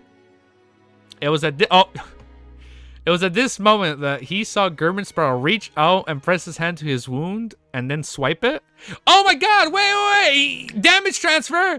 Shut the fuck up. He does have a healing wound. He's gonna fucking damage transfer this bitch. No, we're good. Wait, we're good. And then, yeah, damage transfer, right? And then swipe it. Wait, fuck you guys. We're good. It's chill. You fucking son of a bitch. DANITZ sorrow came to a sudden halt and he felt that already numb pain in his chest and abdomen suddenly disappeared. And his left hand's fucking damage transfer. How the fuck do I forget damage transfer? Holy fucking shit. I was like, wait, he doesn't have any healing abilities. He has damage transfers. Holy shit, I forgot about that, dude. Oh my god, and his left hand seemed to suffer a fracture. He looked at Klein blankly and like, what the fuck? I was just giving you my whole life story. He looked at Klein blankly and Klein looked, by the way, I'm sorry I told you guys F you, alright? I didn't, hold on. You guys had me believing something when that wasn't the case. I apologize for my profanity, but I got a little emotional if he was gonna die. He looked at Klein blankly, and Klein looked back at him quietly. Now then spoke for 2 seconds. Finally, he looked down in astonishment and discovered that his lethal wound has strangely healed. Damn, man, I sort of like him. His lethal wound has strangely healed. His left arm was badly mutilated, and even his bones protruded out. I'm fine now. DANITZ blinks, still immersed in the sadness and frustration of his brush with death. Why didn't you treat me first? He asked blankly. Klein looked back at the empty area on the other side of the coastal street and said in a calm tone, waiting. Why didn't you treat me first? I was waiting for you to finish. That's basic courtesy. He is a gentleman. He is a gentleman. He's like, I'll let him finish. Help me say also. Help me say I'm sorry. His eyes suddenly became moist as if he was. Oh, hold up. I was about to reread this thing. The Cutman Ultimatum point. It is, dude. It's fucking funny. Like when it wants to be funny, it's funny. Courtesy, you son of a bitch. I was really saying my last words. With a sudden jerk on his back, DANITZ rolled to his feet. He wearily looked towards the dock where a thick cloud of smoke was rising. It was none other than the result of the battle he had just been engaged in. Because the house was set on fire by me, still Maviti was afraid that it would catch the attention of the official beyonders. As he was confused by the shadows, he didn't chase after me. DANITZ instantly understood the sequence of events. Let's find a place to stay first. Klein spread his hands and caught a drop of rain. Not knowing whether or not he had completely escaped danger, DANITZ immediately nodded. Okay, I can tell that this madman German Sparrow isn't afraid to steal Mavi at all. He's not even afraid of Admiral Blood. At such times, I especially admire his craziness. Damn, I exposed my wolf to him. He's like, shit, now he knows too much. DANITZ had just exhaled when his body froze. Klein walked silently ahead of his suitcase and Kane with only one thought echoing in his head. God damn it, a pirate is richer than I am. Damn. Wait, oh yeah, that's true! The pirate is rich, and Klein is jealous. Yeah, damn it. A pirate is richer than I am. Emperor's Boro. Alright, so this is the last page and we're done with this chapter.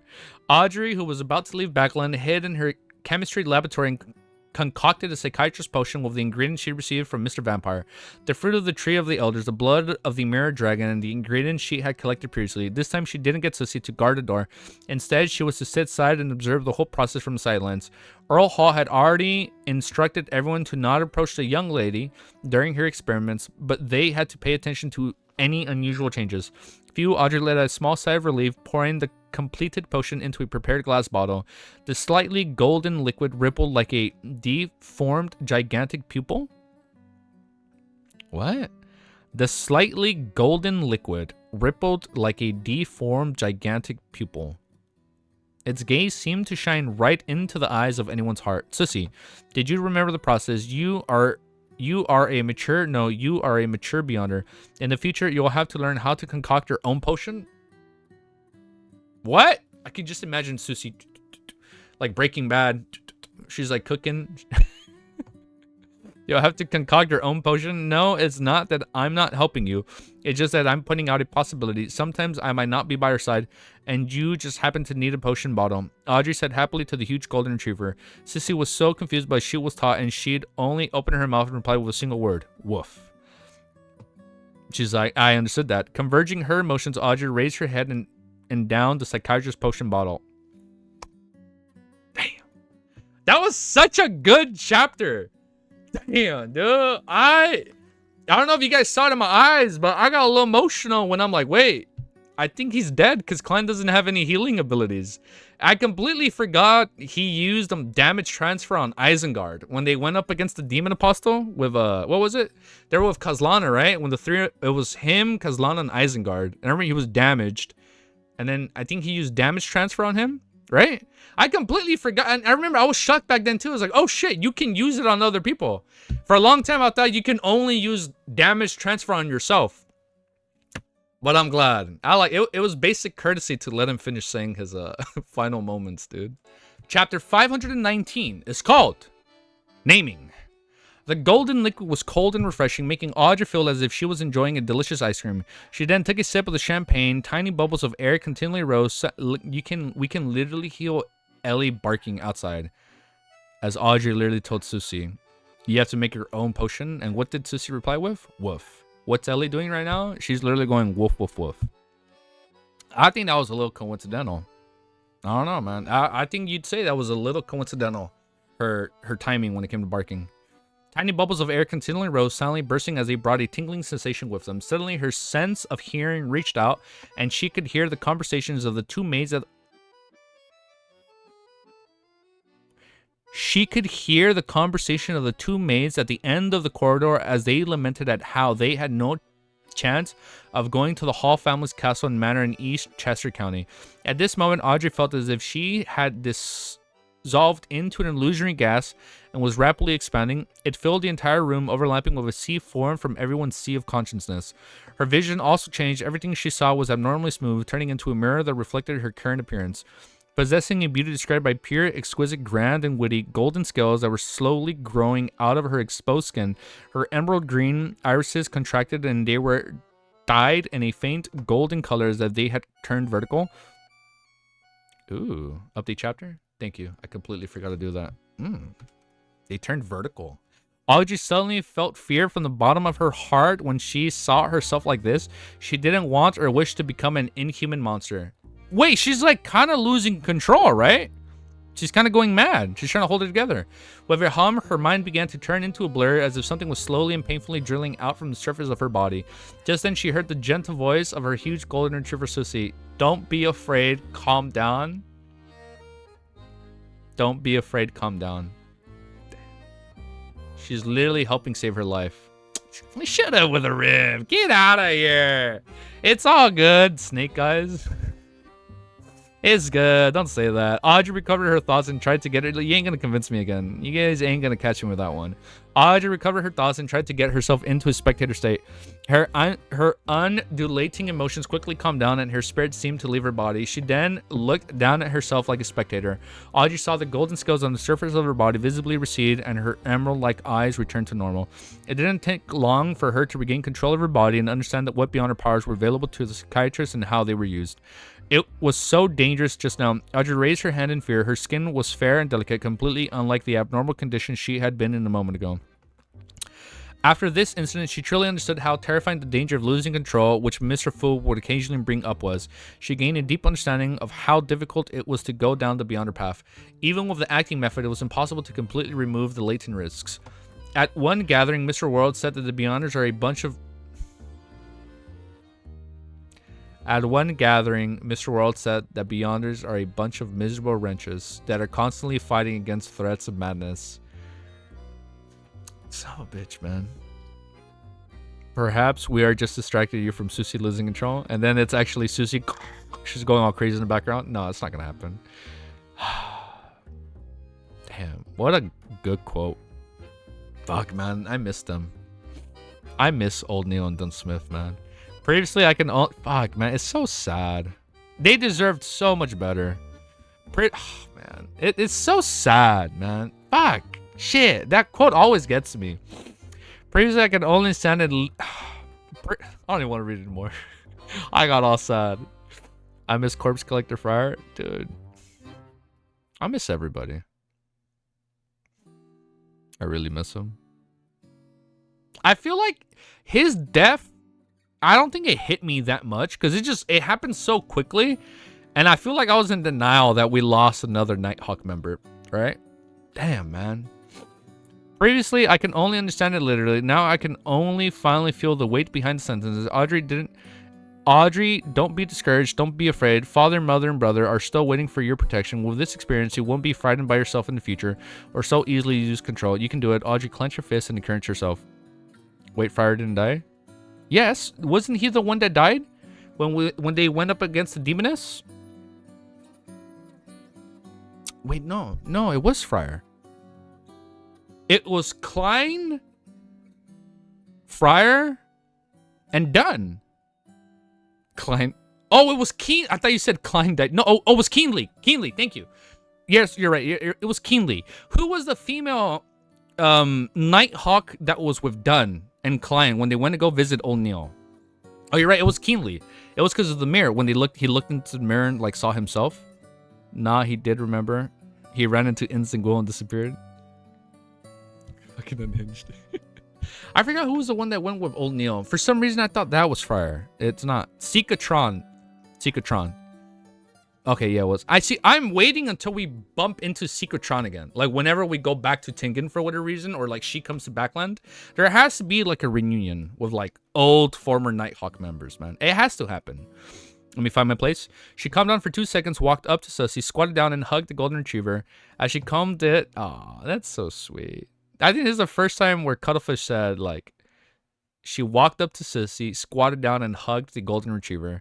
As she combed its fur, she put her head against the side of the dog's face and muttered in a warmth, "Thank you, thank you." Aw.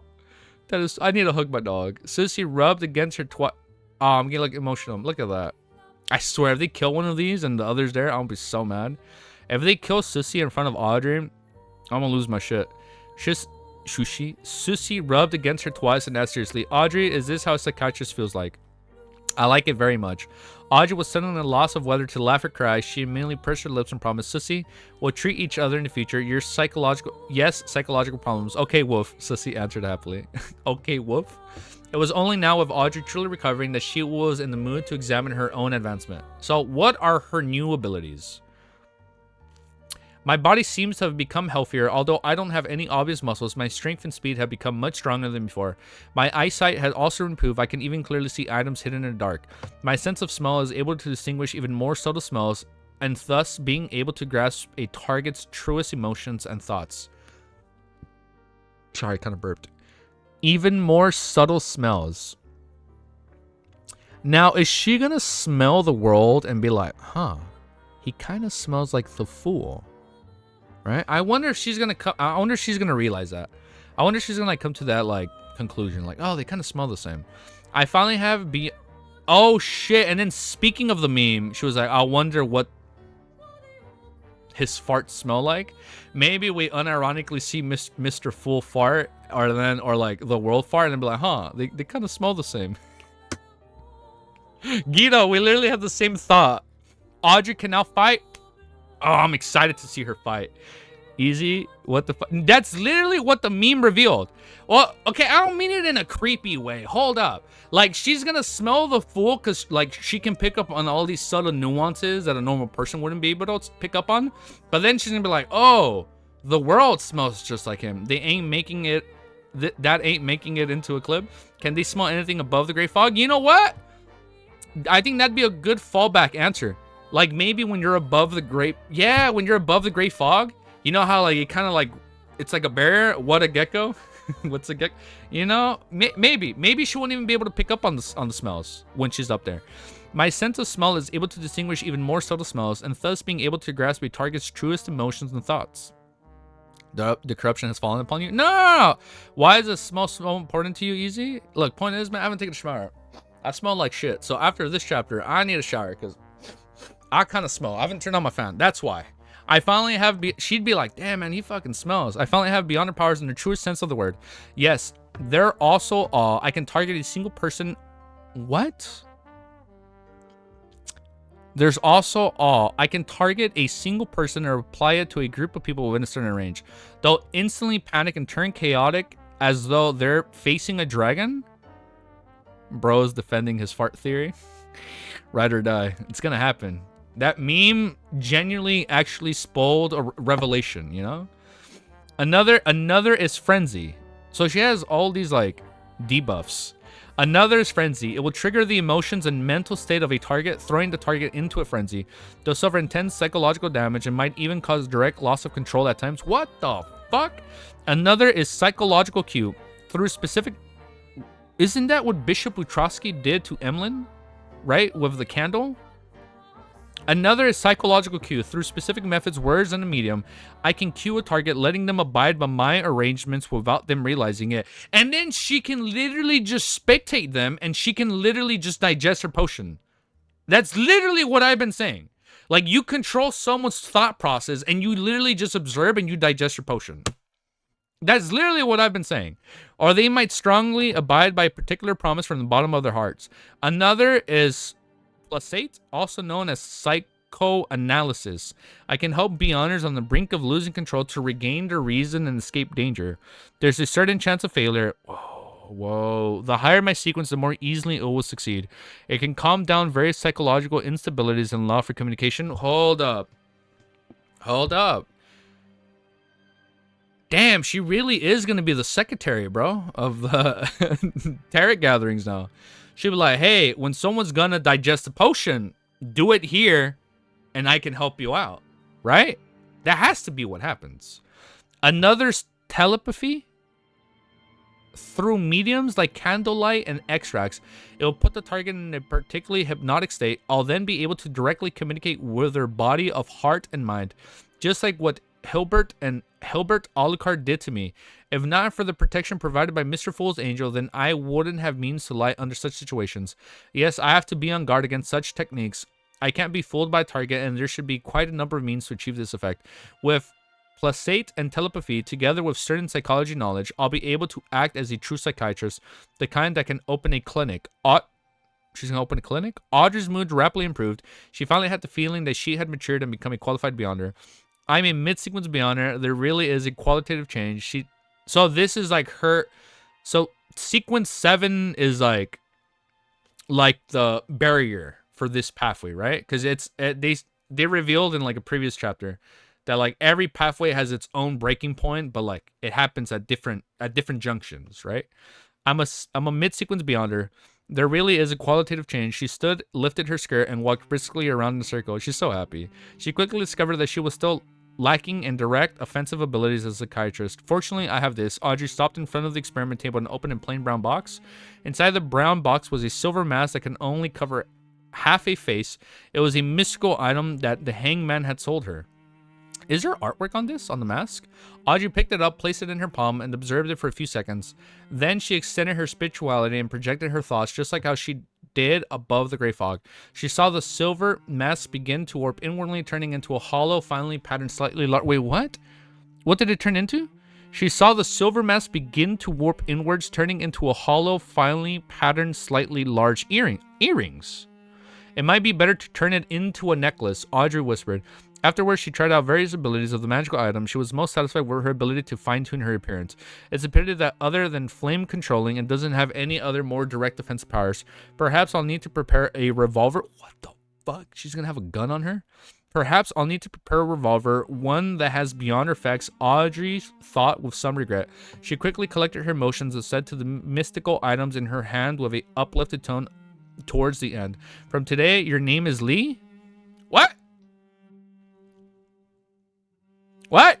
She quickly collected her emotions and said to the mystical item in her hand with an uplifted tone towards the end. From today, your name is Lee, the most beautiful... Oh, your name is Lie. I read Lee. The most beautiful lie. City of Generosity, Bam, 48 Acid Lemon Street, Wind Azure Inn. That is such a long address. City... Damn, like, how the hell are you supposed to write that at the post office? City of Generosity, Bam, 48 Acid Lemon Street, Wind of Azure Inn.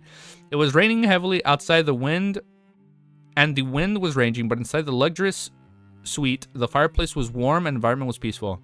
Yeah, Lie, not Lee, bro. I know, yeah, we mispronounced that one. You know, this wouldn't be a stream if we don't butcher a few words here and there, you know? Come on, man. It's half the fun, right, guys? Clyde sat in his chair and watched silently as Blazing DANITZ dealt with a severe fracture on his left arm. He said, waiting until DANITZ was finished binding up his arm and shredded old clothes before asking bluntly, what treasure? According to DANITZ, it was because of some treasure that Admiral Blood Sr. wanted to deal with Vice Admiral Edwin Edwards. The sound of the wind and rain came through the winds. DANITZ took a sip of the Lanti-proof on the table and then gave a bitter, angry laugh. Those a-holes who had their brains eaten by zombies. On our last expedition, we found a sunken ship. Although we didn't find anything of great value, we discovered a gigantic black iron key that doesn't look like the kind used by humans. Can you imagine? After being submerged under the sea for so many years, it hasn't rusted at all. Yes, Klein replied in a concise manner. In a world where extraordinaries and mystery intertwined what was impossible, there was people who could be resurrected from the dead, not to mention others. Dennis choked and paused for 7 or 8 seconds before he knew what to say next. Perhaps there's a traitor among us, and the news has spread. Countless parties believe that this is Death's key, a key that can open a treasure trove Death left behind. Hold up. If it's... But the so Death's key may not be Creeping Hunger. I did speculate, like maybe Creeping Hunger is actually Death's key. Maybe it's not. A key that can open the treasure trove Death left behind. I thought that this problem would be cleared up very quickly and happily applied for a vacation. In the end, the matter became more complicated. Even Admiral Blood has joined the ranks of these mad pirates. I'm even bro. So next stream we're gonna be going off against the Admiral Blood. It's gonna be good. It's gonna be Among Us. It's gonna be one big game of Among Us, huh? For the next few chapters. I'm even beginning to suspect that it's Death's key, a key that can turn one into a true god. Foolish. Klein calmly gave his evaluation. Whether it was in the divination domain or dealing with deities, he could be considered experienced. Thus, he had his own understanding and confidence in the interpretation of Death's key. He believed that the key was a form of revelation, a symbol that things that opened Death's treasure trove was probably not in the shape of a key. Oh! Hold up, maybe I am right. The thing that opened Death's treasure trove was probably not in the shape of a key. Maybe in the shape of a Creeping Hunger. But some kind of characteristic, bloodline, or even certain specific people and their descendants. DANITZ was startled for 2 seconds, then exclaimed, your words are exactly the same as the captain's previous comments, and even your expression are very similar. She suspects that the key belongs to an older era, an era not of humans. Before the cataclysm,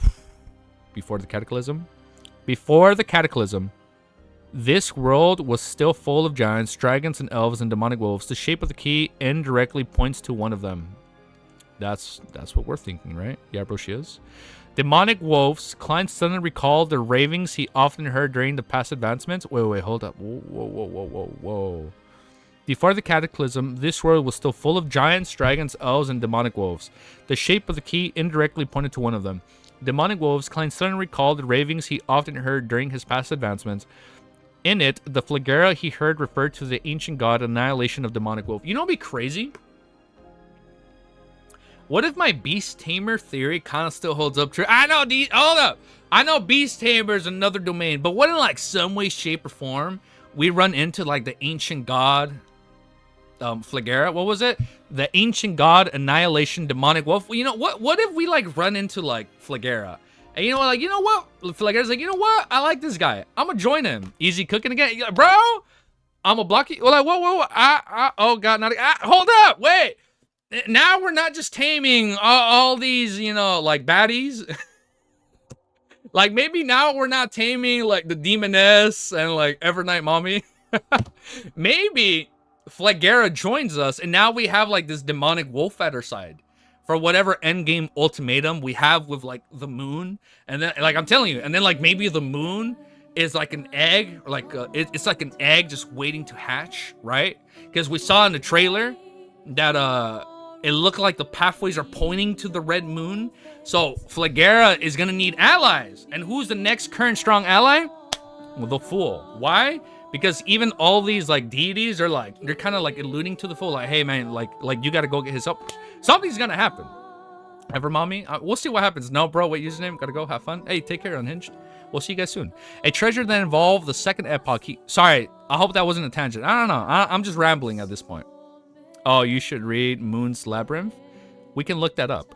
A treasure that involves the second epoch. He held back his curiosity and switched to calmly saying, write down everything that Admiral Blood has done, including Steel Mavetti and his men. He remembered that Admiral Blood and his pirate crew were the most notorious group of the ocean. Their hands were stained with blood as they committed heinous sins. How can I remember? They aren't beauties like Captain DANITZ. She's a beauty.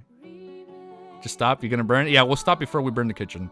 DANITZ threw up his hands. I can only list the most important things and some of the details that have left an impression on me. Wait, what do you want to do? Bit by bit, Klein revealed a smile, one that gave DANITZ a fright. He said in a deep voice, if it's appropriate, I want to hunt them. Dude, it's gonna be so good. Oh my god! Next chapter's called Admiral of Blood. What a good cliffhanger, dude. Damn, if it's appropriate, I want to hunt them. Ooh. And then we're gonna get Admiral Blood, and he's gonna join Creeping Hunkers. Ooh. He's gonna be a good addition to Creeping Hunger. Oh, it's gonna be so good, dude. Damn, it's gonna be sick. No, yeah, it's gonna be a good chapter. Look, we already have it updated for tomorrow. 5:20. Ooh, we're gonna go hunt an Admiral. Damn. Whatever you say, username, next stream is gonna be fun. Oh, it's definitely gonna be fun. Damn. Great chapters. It's gonna be so fucking good, dude. Lurking, I will Creeping Hunger you. Hey, I understood that reference. I understood that Lord of Mysteries reference. Wait. Lord of the Mysteries reference. Hold up. We, as us fellow OGs, we have to say LOTM. So when all the newcomers come in and say LOM, that's how we're gonna be able to identify an old fan versus a new fan. The Evernight Mommy and Jenna will never die. It will never die. LOTM. That means we're OGs. That's like the that's like blocked. you know how at one point Audrey said like maybe we should do code names? That's gonna be the code name for the old LOTM community. If you refer to LOTM, that's the code name. And if you say LOTM, that's how you're able to identify an OG Terra Club member versus if you say LOTM, that's how you're able to identify a Terra Club member. And if you say LOM, that's how you're gonna be able to identify a Tarot Society member. Right? No? LOTM acronym, but Lord of Mysteries full name. Yeah, exactly. Great stream, Easy. Gotta head out. Hey, man. Take care, guys. Don't worry. I'm still gonna stream for a few more minutes as we find some good battle music for tomorrow. But for the people watching the video, thank you for tuning in. And we will see you guys tomorrow. Tarot? Yeah, we'll see you guys tomorrow. All right. Peace. Have a beautiful day.